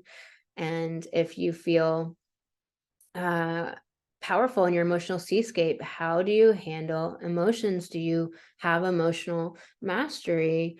This is truly what it takes to evolve as a soul, is feeling our emotions. And this Venus in your 2nd house of money, and valuing yourself and creating value in the world, knowing the resourcefulness within you to always be okay, and creating beauty. And this is this powerful place here with Venus retrograde and Leo here in your 2nd house, conjunct Juno, all about partnerships that are going to allow you to creatively self-actualize. So if you're shrinking in your relationships, it's time to get rid of those relationships, reorganize them, request something different, put boundaries in place. Whatever you need to do to have equality in your partnerships and to be able to creatively self-actualize. It's what this Leo is all about. It's about being in the heart, about bringing your feminine light, your feminine genius. This T-square to Pluto from the nodes, and that 4th, 10th house nodal axis, all about structural changes. Aries in the 10th house, taking structural changes in your life, making changes, taking up space in this world, being in your soul business. This Pluto wants you to reclaim power, and is helping you and giving you that opportunity in the 7th house of completion. So completing things, which is a celebration, really celebrating your wins, really, like, I had a big win recently, and all this fear just came up. So I didn't celebrate it. And I literally pulled myself a card, just playing around one day, and that card came up, and I'm just like, oh, gosh, it's so right. I really just let the fear override any of the celebration of what happened. But there can be such a disconnection from us creating our results and just feeling like we just got lucky and things are working out, versus really creating it. And and being in that kind of place where you celebrate what you created. It's in the co-creation with spirit and the divine, of course, but you are divine. You are not only are you part of the divine and our divine, are that I am that I am, but also without you, nothing would happen here. So it's like, it's not being egocentric, it's just being real about like, I'm actually creating these results by all the healing I'm doing, by all of the efforts I'm making, by all of the way I show up in the world, just the energy I show up with, the attitude I show up with, the way that I stand up for myself and battle people on the battlefield that want to take you down, take you out, or admonish you or put you down for speaking your voice. So this Aries North Node in this 10th is like, you got to speak and initiate and take action hardcore with this North Node here in your biz. And Pluto's wanting you to really reclaim your power and showing you where you're not in your 7th house of relationships, fairness, justice, balance, and completion. So maybe you're dragging something out and not actually completing, following through, etc. So, and like, celebrate your wins. So it's really important to celebrate your wins. All right, Cancer. We'll move to your oracle card reading.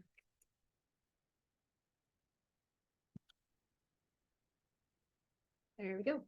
All right. What wants to come through for Cancer? Your epic. There's something here about like just what I was telling you about not celebrating a win. It's like not, it's really stepping into that connection of the value that you bring the world, knowing your value. It is not egocentric, it is not arrogant. There's a difference between a narcissist or a damaged ego arrogance and egocentrism, versus like knowing you're epic and have gifts to bring the world, and that you're powerful, and like believing in yourself and believing and just having so much passion and enthusiasm and appreciation for your gifts and talents, like appreciating that you have these gifts and talents and all that you do to keep them intact and to nurture them, and for them to be able to come through to serve somebody else. I mean, you have to be well rested, you have to take care of yourself, you have to do a lot of healing and inner work and all these things you have to do just to bring your gifts to the world. And so like really honoring all of that. Are you connected to the amazingness of you? Like, this question just really is churning up big with this card. Like, are you connected to what is unique, what is valuable about you? You got, welcome in the divine masculine. It's so important that we deconflate these conflations with the masculine, that masculine is the doing energy. That's not true. What do you think of mom does? She's just a woman does. She's just doing all day long. She never stops. So we need to think about the masculine in the true way, is that it's yang, external, outer world stuff. The feminine is yin, internal, inner world stuff. And this is such a beautiful way to understand the masculine and the feminine. And so it's really wanting to take any toxicity from your masculine energy and turn it into that beautiful divine masculine energy. So are you thinking that, the industrial fascist programs, like I just got to pull myself up by my bootstraps, I just got to work hard, got to grind and hustle, all that kind of stuff? Are you thinking that you have to do this to be able to do this? Are you thinking that you have to do this to make money, or you won't be safe, or you won't be okay? That Cancer can really have that safety fear hardcore. It's the shadow of Cancer to be so concerned with self-preservation and staying safe, when the highest expression of Cancer is about that sense of security from within, not based on family, not based on groups, not based on how much food you got in the cabinet. All right, shift the way to new potential.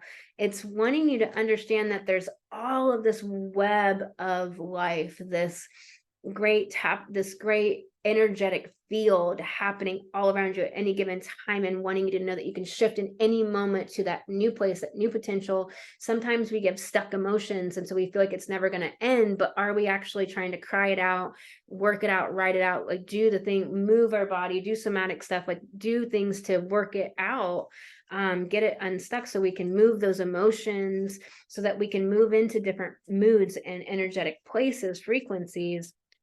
That's just one example. It could be taking action in your business. It could be standing on stage in your life, literally or metaphorically. In all of those ways, it's wanting you to know your epic, to like really stand in the certainty in your life, and to take action, to make the change shift, believe in the creation that you are creating in the world. And so I hope that helps you, Cancer. Sending you so much love, and please like this video, and if you'd like to book an astrology reading with me, you can do that at thegoddessastrologer.com.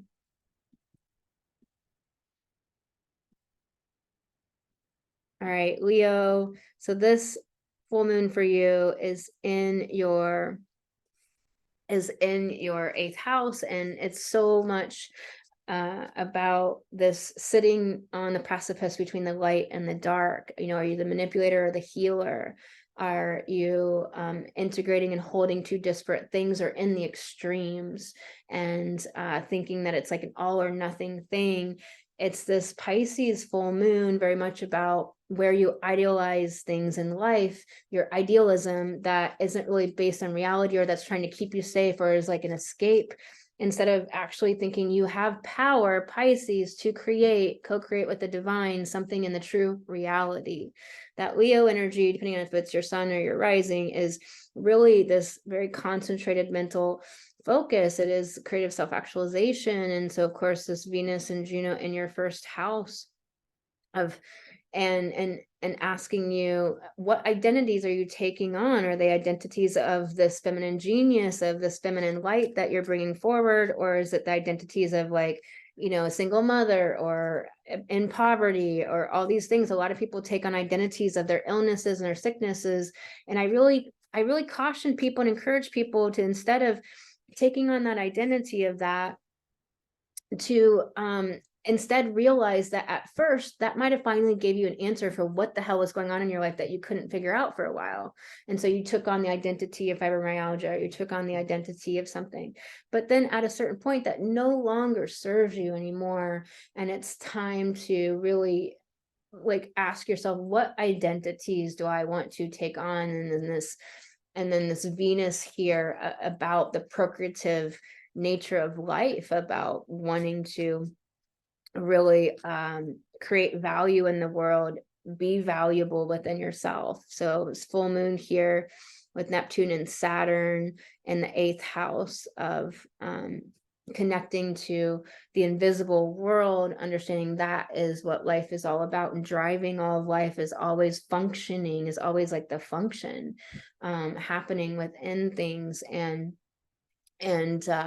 being in that power. Like the 8th house is about power and how you use it, how you use other people's resources. Do you use and abuse them? Do you exploit them, or do you use things for good and share resources and be the healer? Which means we have to go into our subconscious realms and all the hurts and wounds from childhood, and we have to heal at the highest levels. It doesn't mean we have to do it first. It doesn't mean we can't do it simultaneously. We don't have to do it concurrently, but we do need to do both, and to look at all of our psychological complexities within. This is also full moon that could bring up where the victimhood and the learned helplessness is within you from having emotional abandonment, or having emotional betrayal happen in your life or in past lives. And this is an opportunity to Pisces heal that stuff, and to mend those hurts, and truly find completion with that, with this nodal axis being in your 9th house, 3rd house of the mind, and your deep philosophical metaphysical views on life, with this T-square to Pluto in your 6th house of your lifestyle, to choose and take your power back with your lifestyle, and choose the lifestyle that you really want to have for yourself. Take your power back with your health, that you can heal, that like 85% of all illnesses are based on stress and our beliefs. erroneous beliefs, and that take your power back with your day-to-day schedule and organization of your life. You really do have control and power there. There's Virgo in your second house. It could be wanting everything to be so giving you a lot of problems and perfectionistic issues and guilt around like money and like what you're making in the world and things like that, and really letting go of that, and understanding the principle of Virgo is all about humility and serving the collective, serving society. The sacred flow of yes is the first card that you got, Leo. And like, are you following your intuition where it feels good, the flow of your soul and your higher self, and what you're called to do moment to moment, moment to moment? And this is so beautiful and important, and is going to allow you to get out of your head, be aware of that Libra mind that's activated for everybody for 18 months until January of 2025. We have a very activated air south node that is making everybody's mind just go and just too much. So really following the flow of life, following where you feel good and where you feel called to, where you feel joyful and happy, that beautiful Leo energy. And you are poetry, understanding the cadence of what is inside you to know to do, the gifts that you're here to bring to the world, the projects, stepping into greater visibility as a woman. Like, your poetry, your magic that you bring to this world allows somebody else to wake up or to feel safe or to find some value within their own soul or to feel more connected or more sacred. This Pisces full moon is also about what is meaningful in life and what is sacred. And you have medicine to bring to the world that is medicine for someone somewhere. Bring your medicine to the world, Leo. You got the card changes, and changes often feel stressful. They can cause distress, but how are you narrating the change in your life? Are you narrating it as something valuable and something positive and something good? Or are you narrating it as the other shoe's going to drop? Oh my God, everything's going wrong. Like, something bad is happening. A lot of times change makes people have anxiety when really you could use it as like a great adventure. And so it's asking for you to really consider building this new relationship to change and allowing it to be messy, and knowing that nothing ever falls apart, but things must break down to have breakthroughs. Things must break down to have a rebirth and to have something new grow. This is just a natural part of life. And so going through those changes are something beautiful that's birthing something new. So sending you so much love, Leo, and you can like this video, please. And if you'd like to book an astrology reading, you can do that with me at thegoddessastrologer.com.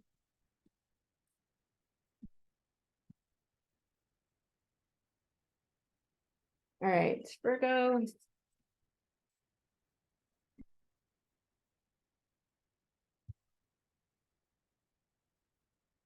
All right, Virgo, let's go. So Virgo, this full moon for you is happening in your 7th house of completions, also the house of relating. So how do you relate to, obviously, people in your relationships, but also to life, to traffic, to every part of your life. So it's this, relating. Like, are you relating to things as problems or mysteries or possibilities, adventures, or as issues and traumas and difficulties and fear? And so it's really wanting to ask you that question. This is Pisces, about healing. It's about the spiritual adventure of life itself. It's your opposite polarity, your opposite sign. And depending on the amount of Virgo in your chart, and if you're rising or sun, the sun, like, you're trying to become that Virgo. The rising, we all have like a lot of shadow in our rising and our moon. And, Virgo is about that humility, about serving humanity. But it can be that perfectionistic vibe. It can be hard on itself and others and critical and judgy and stuff. But it's really it's a mechanism, Virgo, to know how we can improve things if no other sign has that mechanism in it the same way. So we wouldn't, like, how do we improve? So, but, and so that Pisces is all about surrender, but surrender is often conflated in our being with like death, with like standing on the darkness of the abyss, and everything's just going to dissolve into nothingness, and this fear of letting it all go. And it's interesting with it being your seventh house of like, there's some things coming to a close, which is time for celebration.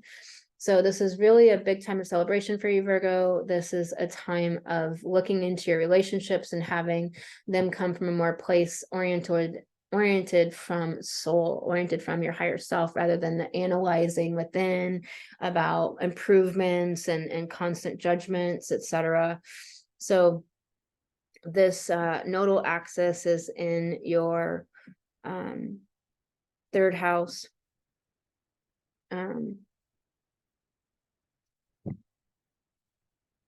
Third house, second house. Eighth house, second house. And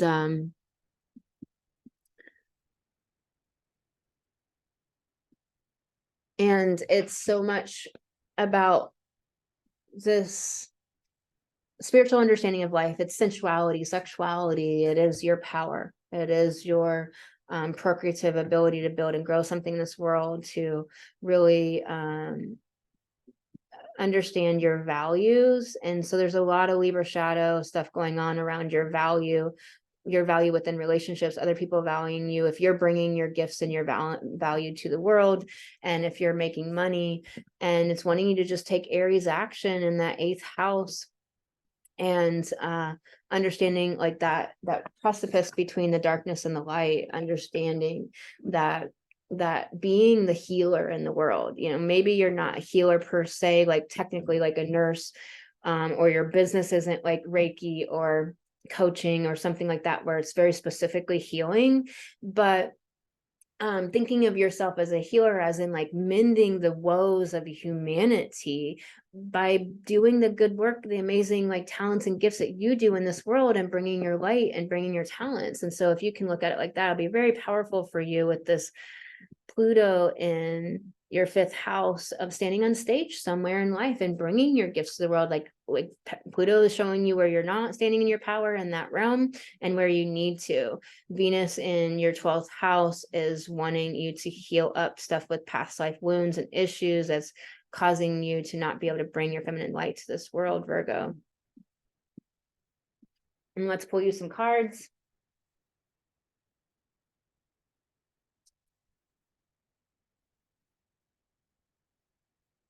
What wants to come up for Virgo?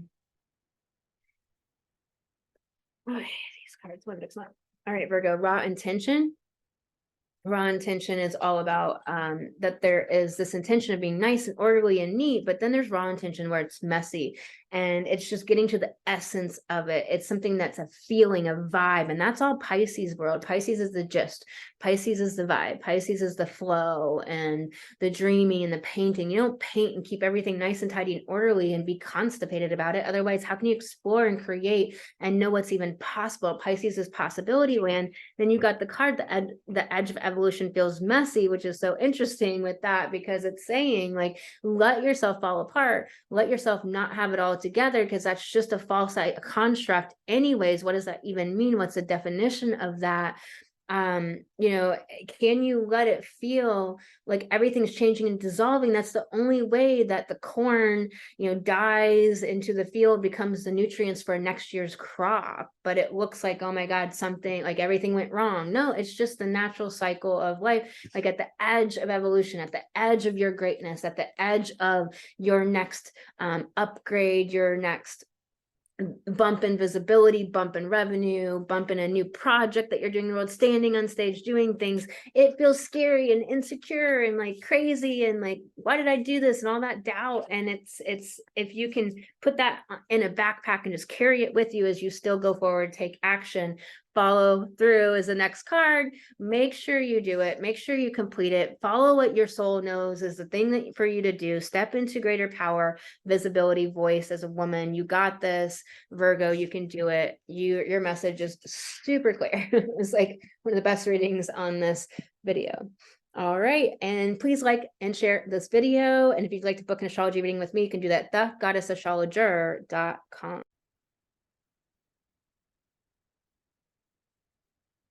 All right, let's do this, Libra. This full moon for you is in your 6th house. The 6th house is a house of lifestyle. It's also that house of being like the auntie to the niece or nephew, to be that like mentor to the apprentice, to be the one that is giving knowledge typically to someone in youth that is not their parent, not their main person. So that may apply to your work. This is a house of like day-to-day work. It's a house of self-improvement. It's a house of finalization to serve humanity before we go out and start doing yang things in the world. And it's the house, I call it the house of lifestyle, because it's like really choosing, how do you want your day-to-day to be set up? How do you want your schedule, your health, your life? All of that is related to lifestyle. Choosing the lifestyle that you want. Someone once said to me, I was moving to California, they're like, you really need to choose like what kind of lifestyle you want to live. And I didn't know what the hell they meant, but I'd grown up in the Midwest, and it was just like, yeah, people, I didn't do any of those things, but people like went to churches and bars, and it's like there was no lifestyle. You could hunt, like, but it wasn't like, but in California, people have a lifestyle, like sailing. Like, I'm a sailor, I'm a skier, I'm a surfer, I'm a it's a lifestyle place where you can really have like a whole embodiment, like people say vibe all the time, like it's like these days, like like you have a whole vibe, and it's just what you do. So this full moon is in this house for you, all about wanting to really like either dissolve like illusions and the fantasies around like, what do you really want your lifestyle to be? This also is a moon that's bringing up anything to do with your day-to-day life and how that's changing and being affected, and how there is maybe like escapism, or there is wanting things to be different than they are. There's longing and wistfulness for familiarity, for things not to change or for things to change. This could be this idealism around your day-to-day life and how you live and what your life looks like day-to-day. So this could be a real idealism around that, which causes issues because it's not reality. And it causes issues because it keeps you stuck in not really creating the life that you actually can create and have the magical ability to create. This is also about healing and health stuff. So this full moon is going to illuminate health stuff for you and bring those things to the fore. Saturn here, Neptune here. Don't be delusional about your health. Like, if things are going on, get it done, make it happen. This is not the time to play around, because it could make life and death scenarios occur. It could make catastrophic stuff occur if you don't get it taken care of. Opposite, this Sun and Mercury retrograde in your 12th, reviewing past life wounds, issues, your connection to the divine. It's reconfiguring all of that. If you let it, and if you work with it, you could really have a powerful transformation here. The nodes are in your 7th house, 1st house axis, with that Libra South node in your house, 7th house of relationships, relating, completion, and wanting to really look at the shadow of where you are and your relationships, the Libra South node is in your 1st house of your identity and who you are, and and wanting you to really look at the shadow with where you're not stepping into clear identities, have old identities. It's time for them to die. You don't want the cataclysmic thing. You don't want life in the universe to force you, Pluto to force you to change.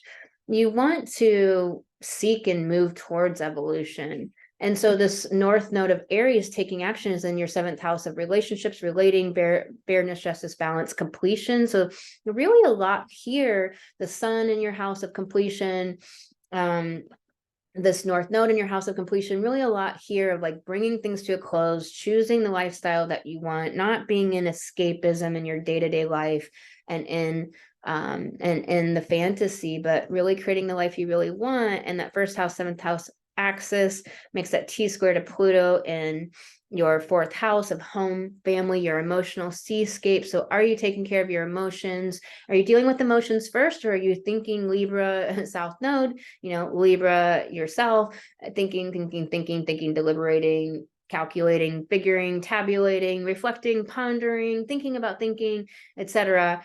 Mentalization, basically that mental masturbation constantly. Are you doing that? Or are you really digging in and getting to the essence of the emotion, doing something with the emotion so that you can really know what thoughts are left over that are worth even dealing with? Doing that emotional work first will help you be really powerful with the thoughts you do allow your brain to indulge in. What thoughts are you allowing your brain to indulge in? Take your power back with your emotions. Be that powerful emotional alchemist. Be that powerful person that's really choosing a self-security from within, not because the outside external life never changes or looks the way you think it should look, or isn't, or is money, is externals, relationships, or whatever. You have to get that self-security from within, and Pluto is revealing where you're trying to get your sense of security from outside of you so that you can really build that secure power from your sense of security from within. So really powerful, this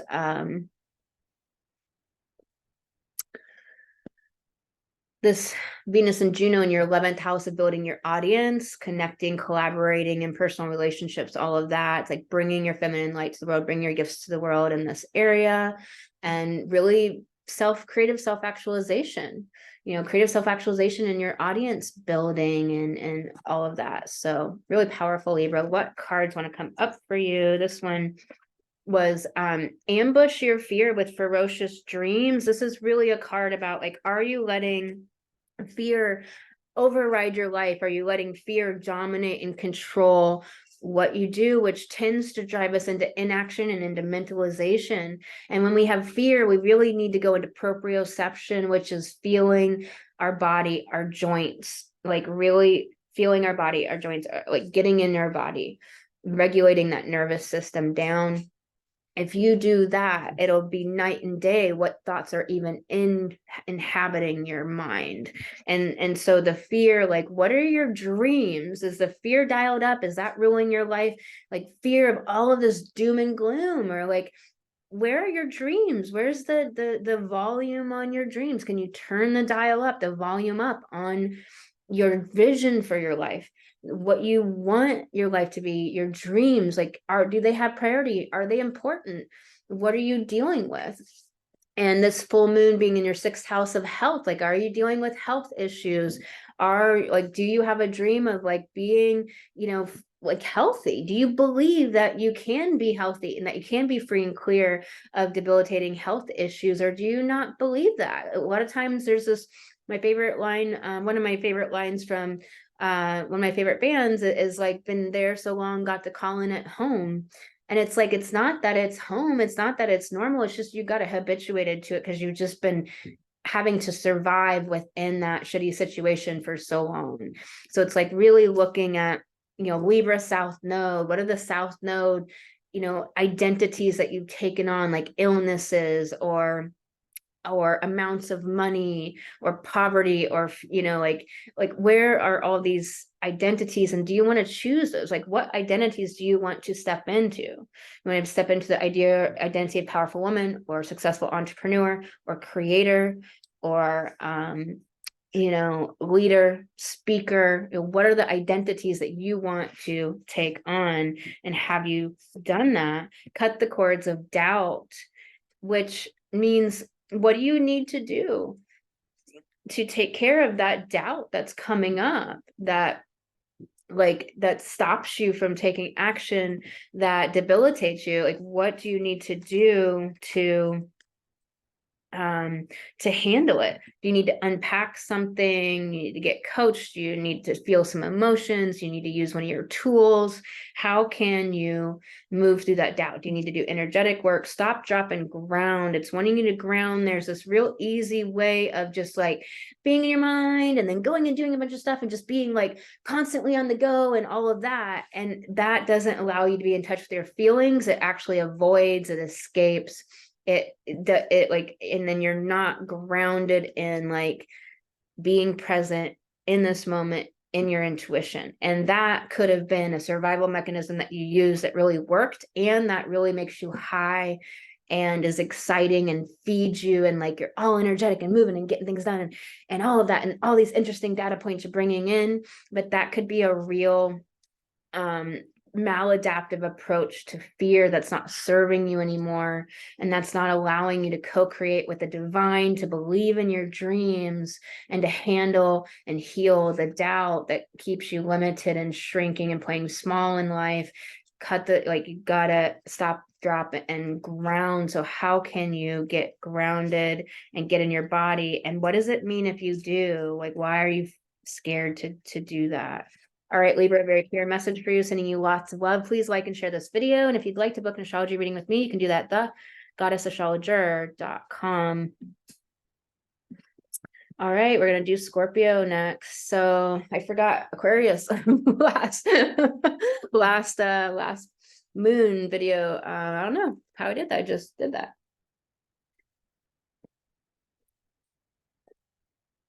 I know I was trying to get the video done by the hour mark so I could get something done I needed to, but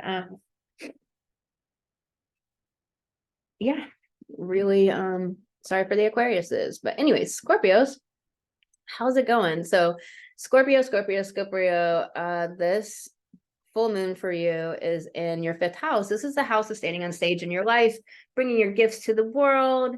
This is the house of joy and happiness, enthusiasm, confidence. This is the house of children and romance. So that could be up for you. It's full moon about healing relationships with children, healing a blooming, romance. This could be healing your relationship to creative self-actualization, to your creativity, bringing that into the world, bringing your gifts to the world, bringing your shining your light in the world, speaking your voice, standing on stage, up leveling, next level of visibility, confidence, power in this world, holding power. And what happens when you do that? When you're a bright light, a lot of moths come in. Are you dealing with that? Is that the issue? Are you scared? Or you like don't know how to deal with it? All of that coaching is amazing for that. So what are you dealing with? Also, it's Pisces, it's imagination. It's also meaning. Like, do you have this, like, are you coming from this passionate meaning for your life? So this is talking to you about deep sacred meaning in your life and the meaningfulness, and where do you derive that? The nodal axis, Aries North Node, in your 6th house of like day-to-day work, your health, your lifestyle, life force energy, and the South Node Libra in your 12th house of past life issues, healing, completion, psychic power, psychic gifts, being in the other dimensions, imagination, creativity. And so this nodal axis is here for you until January of 2025. Aries North Node wanting you to take action and initiate on the lifestyle that you really want to have, ground your psychic gifts into the reality, make things tangible, make things real, take action, do things that like get out of your head about all of the old history, and actually Aries initiate healing. You do techniques instead of just mental masturbation, and that will point to this T-squared to Pluto in the 3rd, all about how you think, your mindset, all about, your environment around you. And do you surround yourself with people that lift you up, that want for your success, that you can share resources, that you have amazing relationship with? Are you taking power over your mind, what you're thinking? Are you letting your brain indulge in thoughts that are not serving you, that are fearing you out, that are not creating the results that you want? Our thoughts create results. So, and all of our thoughts come from our subconscious. Are you reprogramming that subconscious so that you can create the reality that you want?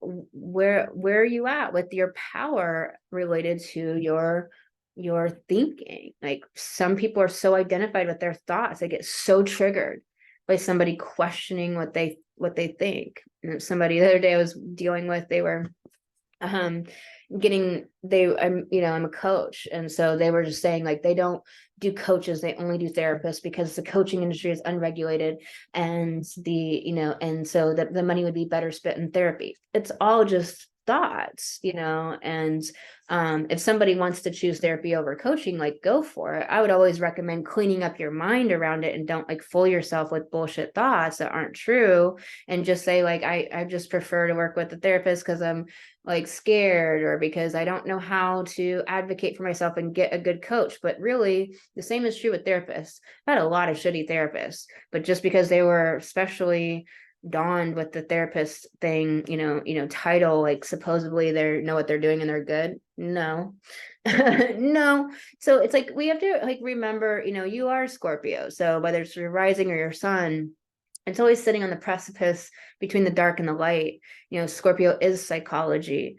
It is two disparate thoughts at once. And Pisces is many disparate things at once. And it's this full moon in your 5th house of shining your light, bringing your gifts to the world. And so this Pluto means that to do that, you really got to have a clean mind and clean up your thinking. It's like, choose what you want to do in this life. I wouldn't let somebody tell you what to do, but it's like, if you're choosing it based on fear, based on not knowing how to advocate for yourself, based on like just these types of things, what are you creating in your life? Of course, like, are you creating from fear? Are you creating from self-doubt, etc.? So important to understand this Virgo season is all in your 11th house of building your audience, connecting in personal relationships, groups, collaborations, bringing your gifts to the world, individuation. This is the house of individuation. So it's wanting you to really get serious about breaking free from the past and old conditioning and old limiting beliefs and thoughts. And with Pluto in your 3rd, it keeps pointing back to mindset. This Venus in Leo conjunct Juno in Leo in the 10th, all about having partnerships that are of equality, that are of the heart, that are allowing you to creatively self-actualize, that you can be a resource to for them to creatively self-actualize. It's in your 10th house of career and sacred calling. So bringing your feminine light in this world. All right, let's do this. I'm going to pull a card here. Limitations inspire innovations. You got this card. And so it's really understanding that anything you feel blocked or thwarted by it, it's asking you to dig in and to find other routes to where you want to go, to understand the resourcefulness that is within you, and not be that there's only this one way, to open up your mind to all the many ways that there are possibilities to get to a destination, or to accomplish a goal, or to have a workaround if something's not functioning well. Really, are you inspired? Are you connected into your passion? Are you really too much in the limitations view of things? And so there's something there about that. Manifesting versus doing is the card you got. And this is really remembering that if you're all doing and all action, and you're not like realizing, it's all like kind of Virgo vibe, and it's not realizing, hey, the Pisces full moon, the intangible reality is the only thing that this makes this, see reality exist, tangible reality exist at all. Are you allowing for the co-creation of the divine? Are you allowing the divine to come in? Or are you trying to have it all come from spirit, and you're not taking action, and you're not doing anything, and you're playing the victim? Or, that Pisces can be the victimhood. It can be the disempowerment. And the thing about the victim is that we just need to heal it it needs healed. It's okay that it's there. I mean, we want to be real about it being there. So many clients have had a hard time just facing that it's there to begin with, that we can't get to the healing until we can do that. And the bold clients that just jump in and like, okay, I'm like, I do see the victimhood, this sucks, but like just jumping in, they move so fast, they transform their life so fast, and we really bust through things. You have change maker, make waves. Are you connected in that you're here to bring light, that you're here to change the world, that you're here to make an impact, that you can make an impact today? You don't have to wait till you have so much money. You don't have to wait till you have more time. You can do it today. You can give away a free course for every course you sell. You can give away a free pair of shoes for every pair of shoes you sell. You can give away 1 hour a week for free to help somebody in need with coaching. You can do a sliding scale fee on 2 of your services per month or something. There's so many ways you can make an impact in this world. You can be a mentor. You can share your knowledge or speak in front of a group. So it's just like we can do so much, and it's wanting you to be connected in with making an impact in this world. All right, Scorpio, like and share. And if this was a good reading for you, and I would love to work with you in astrology reading, if you'd like to do that, you can book that at thegoddessastrologer.com. All right, see you next time, Scorpio.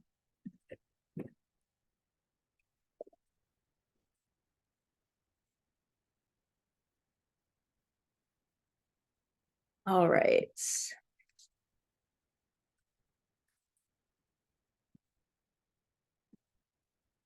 Sag, full moon, Saturn, Neptune, all up in your 4th house. This is the house of self-image. This is the house of your unique sense of yourself, but also this sense of self-security. So where's your sense of self-security? This is Pisces land. This can be in the fantasy and the delusion. Like I have the house's money and the fame and the status, and this person I hitched my star to, then it means I'm okay. Is that what your sense of security is based upon? Or do you have a sense of security based upon your connection to source, you being a divine being, and you being secure within your own self? This is the house of emotional. Do you have emotional security, or are you not, like avoiding emotions, stuffing them down, going and doing everything you possibly can except feeling emotions? And this is also the house of family and your roots and your foundation. So what's going on for you there? There's much that might be shifting and changing. It's a mutable sign. Much could be healing for you. So this is really the opportunity to heal or to create something new into your life. Like this Pisces is like this co-creation, right? And it's also like meaning, where's the meaning in your life in this area? Like, what do you make your emotions mean? What is the roots and foundation and family for you? Is there something meaning upon which is the anchor of your life, so that you can move out into the world? The Sun and Mercury retrograde and Lilith all in Virgo in that 10th house of career and taking up space in the world, and the highest earthly ambitions of where you can reach, and the structures that you're building out into the world. And really very much about, are you able to bring humility and serve humanity, rethinking? There's like a rethinking and a putting to order a lot of things in this house for you. Lilith is asking you to reclaim your power, not to be subservient, to make sure that all your partnerships are of equality. And Juno in Leo, all about partnership, conjunct Venus here in the 9th, about you being the expert, about your metaphysical and philosophical understandings of the all that is. Do you have understandings that are really only allowing people to have access to you if they want to have equality, if they want to help you creatively self-actualize and allow you to help them, if they're in partnership models of existence versus that dominator, superiority, superlatives model of the world? And so this South Node in Libra is in your 11th, all about individuation from your mind, your thinking, all the things that aren't serving you anymore, all the Libra shadow of codependencies and doing for everyone else and serving someone else instead of putting yourself first, of overthinking, deliberating, pondering, reflecting, rather than taking action in your 5th house of standing on stage in the world, in your life, like speaking literally or metaphorically, of upgrading to the next level of visibility in your business and in your life, upgrading to the next level of confidence and creative self-actualization. This is the house of creatively self-actualizing, of, you understand self-actualizing. It's like, what do you want to be and become, and what are your dreams? What's the whole purpose of you incarnating in this life? And that makes that T-square to Pluto in your 2nd house all about your valuing yourself and creating value for the world that you then make money off of. It's wanting you to reclaim your power in this world. It's showing you all the places where you don't value yourself or you don't feel valued, and where that needs to shift and change. And it shows you where there's a lot of victimhood that can be replaced by your power and empowerment. It often takes healing, it often takes doing the inner work. We do all that in Light Goddess. You got the card Rise. It's wanting you to rise up. It's wanting you to stand up, to get out of disempowerment, to believe you're here for something bigger, to know that there's an important thing for you to be sharing and doing in this world, sharing your unique gifts and transmission, understanding that people out there are only going to be able to hear it from you. And the longer you wait to upgrade, to do your next project, or to do anything at all, is going to mean that somebody doesn't get the help they need out there, or the inspiration or the encouragement. And where are you getting that from? Do you have enough of that in your life?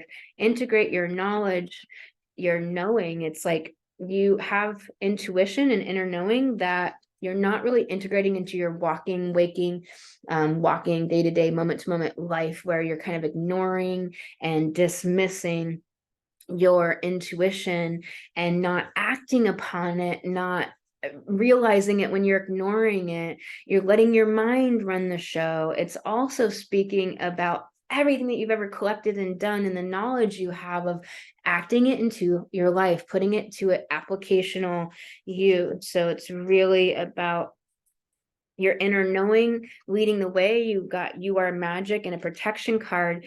And so it's this disconnection from realizing that what you bring to the world is really important. So it's like this disconnection from you understanding that you're creating this magical creation in the world that's going to change the world, change people's life, that you writing something may affect this person in a whole nother state across the country or across the world, that you may never get to know that happened, but they needed your work to be in the world and to exist. And so it's really asking you to connect in with knowing the amazingness of who you are. There's a disconnect here. What is that? How can you get connected back into that truth? All right, Sag, sending you so much love. Please like and share if you got anything out of this video. And if you'd like to book an astrology reading with me, you can do that at thegoddessastrologer.com.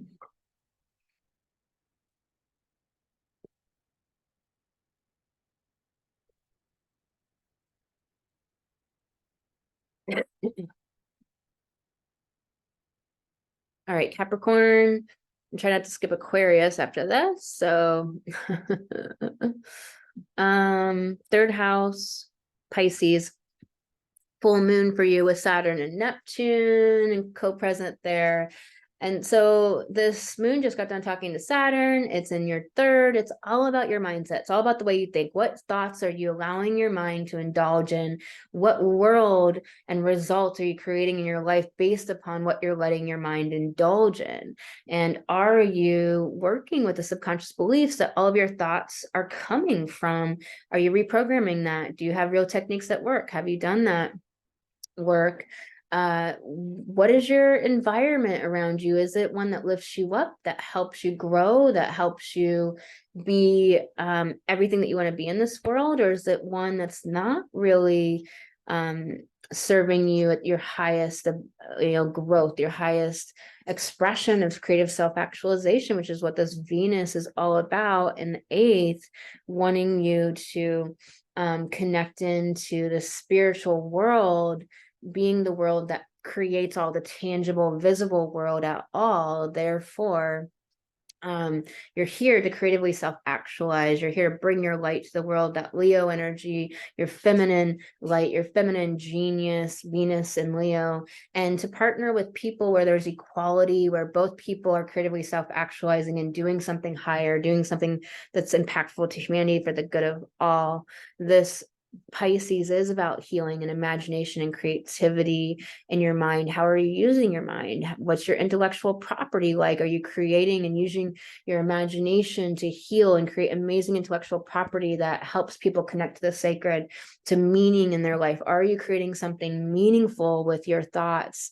Are your thoughts like creating a life, creating a sense of self, narrating life and everything in it from a place of meaning, Pisces? Or is it narrating it from a place of victimhood and disempowerment, Pisces? Is it, what is going on for you there? You have this nodal axis in your 4th house of your sense of security, that Aries North Node and emotions and family and roots is wanting you to take action on creating a very beautiful sense of security based on the inside out, based on your autonomy, based on your courage and power and independence. And this Libra South Node in the 10th about how you show up in the world and taking up space in this world. Is there a lot of self-doubt or self-disempowerment or partnerships that hold you back, are codependent, etc.? They're just overthinking in a way that's unhelpful instead of taking action on building those solid foundations. That creates a T-square to Pluto in your 1st, all about identity and how you see yourself. What identities did you take on in the past? Perhaps that could help you, like fibromyalgia or a single mother or impoverished, like maybe you took on these identities because at one time, CPTSD, because at one time it helped you figure out what the fuck was going on. Great. But now, is it creating the result of who you actually want to be, or who you really know yourself to be inside out? Are you staying small? Are you shrinking? Or are you stepping into that next level of self?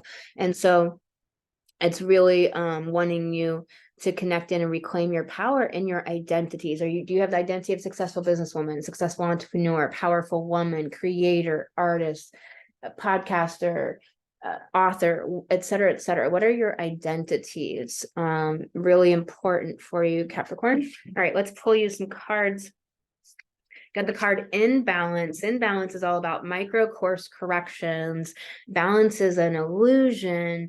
And why do things feel off balance? It's about just making them feel solid and not about equality. And so it's wanting you to make all those micro little tiny pivots to create a sense of solidity in these areas of your life that feel off balance. It's in an upright position. So it's saying that to be in balance, you're really going to just need one step at a time. You don't need 10 steps, just the one step. That Capricorn can tend to want to vision 10 steps in advance, but you can't do the 10th step until you do the first step anyways. And that first step is going to change steps 2 through 10.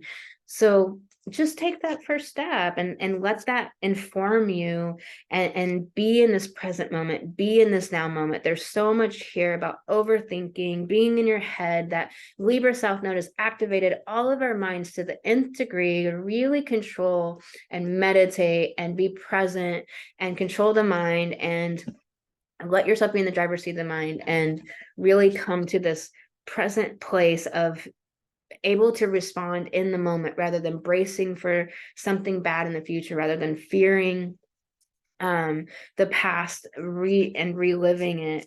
It's really about moment to moment, doing this thing you can do right now in this moment, letting go of all that overthinking and being in that Pisces flow, turning the volume up on your intuition, being really navigating this world with your intuition. I'm telling you, the more AI and technology and all that, the more we're going to have to navigate this world with our intuition, or everyone's going to be able to Pisces fool us, fool you. It's just like, if you can't tell the difference between truth and untruth and falsehood, then there's going to be a lot of room for manipulation and someone to have power and domination over you in covert ways.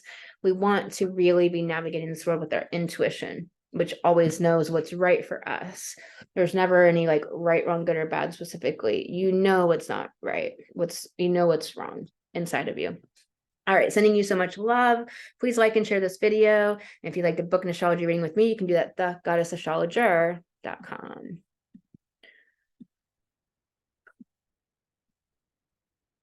Need to get some water. All right, I'm not going to skip Aquarius this time. All right, and actually do Aquarius this time.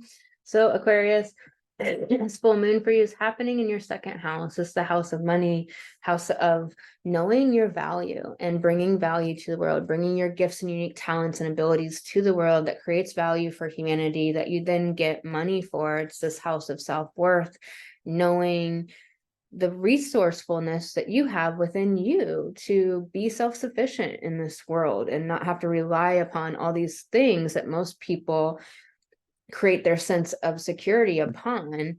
And for you, it's this full moon is happening here. So healing any of these things, connecting to a really deep meaning, a higher meaning for this in your life, or making money, or for what you do in the world is connected to more of a higher meaning. This full moon could be revealing all of the things about this. It could be revealing all the areas of disempowerment and victimhood here as well. This nodal axis for you is happening in the third house, ninth house, and the south node in the ninth, about your expertise, about your philosophical and metaphysical concepts for how everything works together, for your place within the greater whole, etc. And could be a lot of shadow there, codependency, and a lot of room for healing with this Mars and the Super Galactic Center there, wanting you to master your relationship to self and to others. There is this North Node wanting you to take action on the way you think about things in your mind. You know, it's mindset, it's your local environment and how you're setting up your local environment in your life, your home, and your mind and the way you think and what you're communicating, your intellectual property you're creating. So it's wanting you to take action on really creating amazing intellectual property in your business, owning that, owning your ideas, owning, you know, being a thought leader. It's wanting you to take action in the world on the way you narrate the world and your life and things in your life. Are you narrating them from a disempowered victim place or from a powerful place?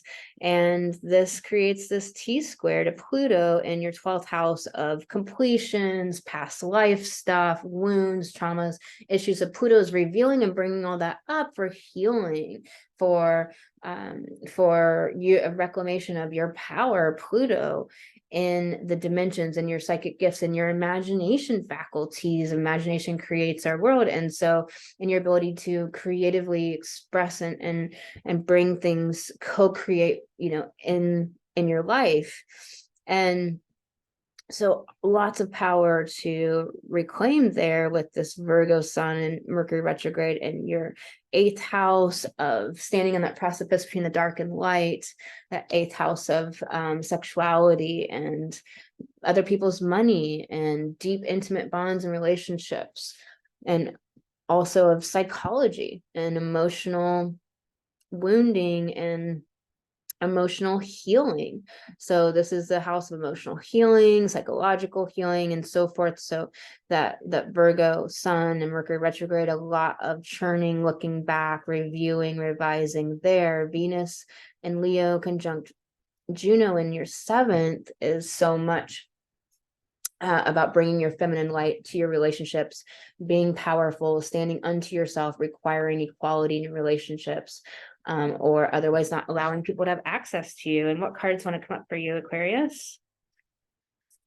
You got choose who you're becoming. So it's like this fork in the road between like the old you and who you really want to be, or know yourself as powerful to be, but aren't stepping into that identity just yet. And here's this opportunity asking you to do that. It's talking about that your past supports your future. So realizing that whatever's coming up from the past, the healing that you do then allows you to be all the more empowered in this world, creating change, helping others, shining light, bringing encouragement or inspiration, or beautiful, amazing information and learning and teaching to this world. So important. So realize that everything you've gone through is allowing you to be at the most empowered, the most skilled, the most adroit at the things you want to do in your life.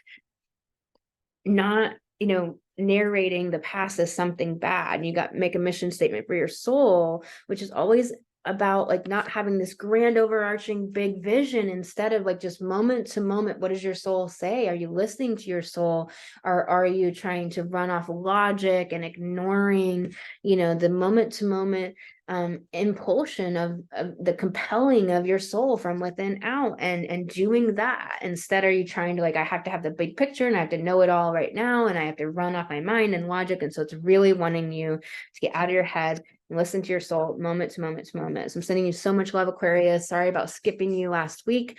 Please like and share if there's anything in here that you loved, and I will you can book an astrology reading at thegoddessastrologer.com, and I'll talk to you next time. All right, Pisces.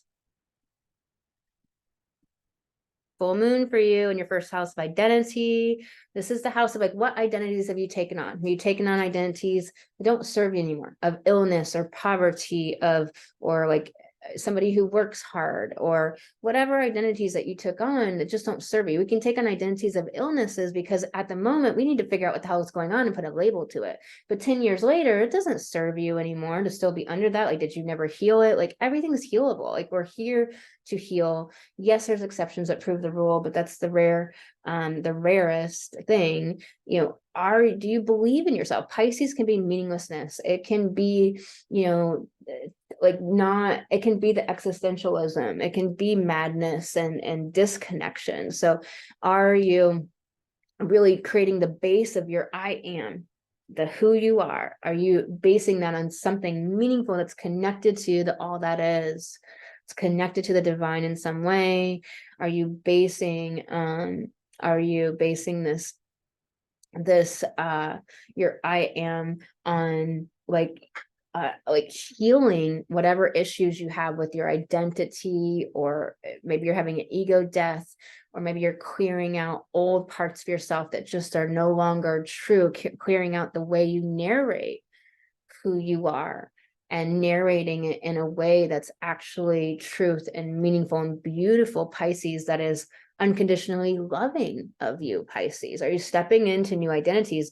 And this could really be this, full moon's an illumination. So illuminating everywhere where you have a chance to level up right now and to upgrade into this next version, identity, this who you are that is powerful. It can be challenging to be in the light and to be a powerful woman.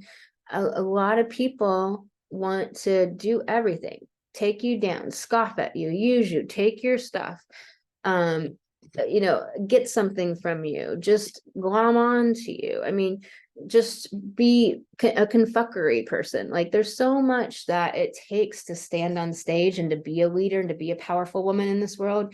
We're dealing with so much, but the thing is, we're paving the way for women to come behind us that won't have it as difficult as what it may be for you to step into your power, to be a leader, a leading woman in this world.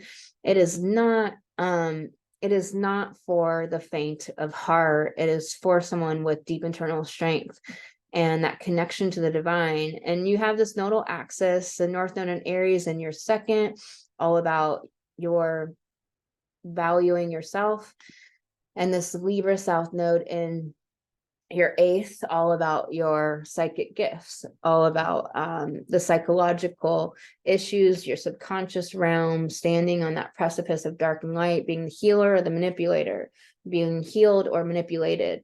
You know, it's all of that stuff there. It's also about sexuality and deep, intimate bonds. Do you have one with yourself? That second house is asking you to take action and making value for humanity, knowing your own value and making sure that you've healed any of your issues with valuing yourself and creating value for humanity so that you can then make money. Get out of your head when it comes to any of like the subconscious shit and the old stuff. It's wanting to really let that go. And that makes that T square to Pluto in your 11th house all about individuating from the past and from fear and from, you know, the conditioning of fear and from the control of fear, individuating from familial like socialization of how you're supposed to be and what you're supposed to do. It's wanting you to break free and be your own unique individual self. Take your power back when it comes to your audience, when it comes to relationships, and when it comes to people in the world. Take your power back. This is this big T square. It's so important, which means you really need to step into a sense of security when in the realm of where you stand on stage in your life, in the realm of your unique talents and gifts. So if you step into this sense of security, or if you keep strengthening that and healing any issues within that, in your sense of confidence, your sense of your gifts, knowing your gifts and bringing them to the world, this is going to help with that reclamation of power with people and groups and collaborations and audience building, et cetera, et cetera. You have this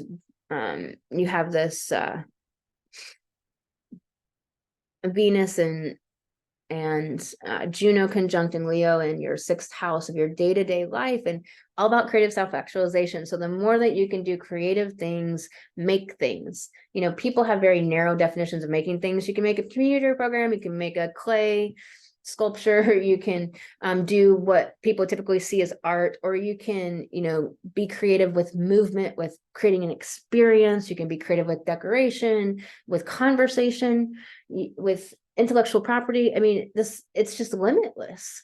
And so the more that you can be creative within your day-to-day life, 6th house, and make your lifestyle that, the more that you will be happy and really enjoying your life and be passionate, and can bring the passion back to your life wherever it may have been quelled for the moment. And you have this Mercury retrograde and the Sun and Virgo and Lilith and Virgo all in your 7th house of relationships. So it's like this overthinking about all the relationship dynamics where you could have done better, done wrong, what they should be like this and they should be like that. Take your manuals off of other people, take your manuals off of yourself for how you should be, and just actually see, how are people being? Am I actually even interpreting it correctly? Did I check in with them, or did I just assume and I just react? And, you know, are you healing your relationships? Like, bring some humility in there, like let go of the guilt, and require that. Lilith is requiring equality in partnerships where that is not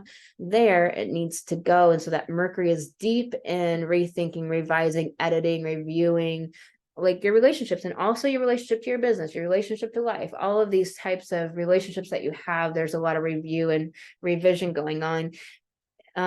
Individually, you'll know what your Mercury retrograde story is if you look at August 4th, when Mercury went into shadow, to now. You should have a sense of what your Mercury retrograde story is. Sometimes you don't know until it's really at closing and we're getting out of Mercury shadow, or it's finally went direct, and then you start to finally know. Sometimes it's just so internal that you can't really see it until later. So a lot of beautiful things here for you, Pisces. Let's pull some cards.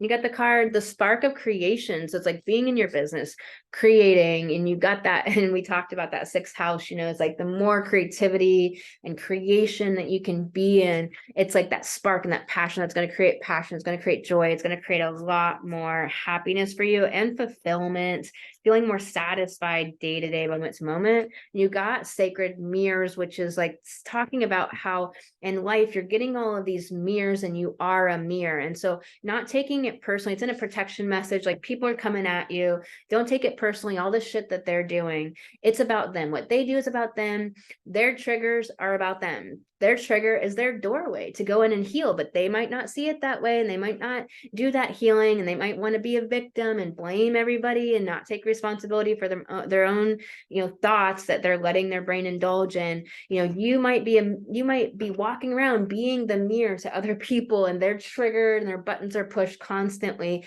And what can you do? And the more healed you are, the more power you have in this world, the more empowered you are. And the more self-worth you have, the more you are a mirror to other people and all their shadow and shit. And people always think it's you, their shadow project and trigger blame, and they don't actually go within and deal with their own stuff. And so, the other thing is that I had this girl recently, she like totally was trigger projecting and all over me and shadow blaming all over me. And I was calling it out and just the light speaks, period. And I was calling it out in a loving way, but I was like, this isn't mine, and she was like, well, if you look at my TikTok, blah, blah, blah, blah, blah. Girl, I'm not sitting on your social media. Like, I've seen a couple of your videos. That's how we got connected. And like, I've seen a couple of your videos, but like, I don't sit on social media and watch people's stuff. Like, not to be rude to anybody out there, but it's like, I'm creating my own stuff. Like, I do look at things, but I'm not sitting and looking at all your stuff and like following your timeline, your story. That's all in your head, man. That's all your stuff. It's just like, be the creator, be the sacred mirror. Like, understand that people, that what I said, the more empowered you get, the more self-worth you have, the more people are going to project and blame all over you. Don't take it personally. If you can, it might trigger you, that they're triggered. Deal with your own triggers, go into that doorway. Also know that you might be seeing things in others that are for you to be able to see it out from within yourself, so you can go in and heal that too. So be aware of that, be willing to look at it. It can be hard work. Honestly, I don't think it's hard work, but I have a really interesting chart. So like, but it can be hard for people to be like, oh, I got the victim going on. Like, you can't heal it unless you acknowledge it. Most people though don't realize there's real healing techniques. So realize that, as a powerful woman, you're probably triggering the fuck out of people, and it's their shit. It's not you. But also be looking at your own triggers and your own mirrors being held up to you, and don't trigger, project, and blame yourself. Gratitude again. This is wanting you to really get into that place of really being in this place of connecting to what you love, what makes you happy, what lights you up, what gets you excited, like connecting into all the things about life that is amazing and that you love, and the magic, and connecting into that. Like, gratitude again is about really sometimes I can't be grateful necessarily, but I can go on a rampage of love and everything I love. And I can tap into animals, and I can try to tap into nature and birds. Like, for me, animals are a great way to go in and get connected to something meaningful and playfulness, and to be in that space. So what is that for you? And it's wanting you to jump frequencies, get back up into the higher frequency. It's wanting you to get out of the low lows, take good care of yourself there. What do you need to do to support yourself, and to pop back out of them? All right, y'all, I'm sending Pisces. If you liked this, please like and share. If you'd like to book an astrology reading with me, you can do that at thegoddessastrologer.com. And sending you all so much love. And I'll talk to you on the next new moon video. You can also connect with any of the links below, and I'll talk to you so soon. Sending you all so much love.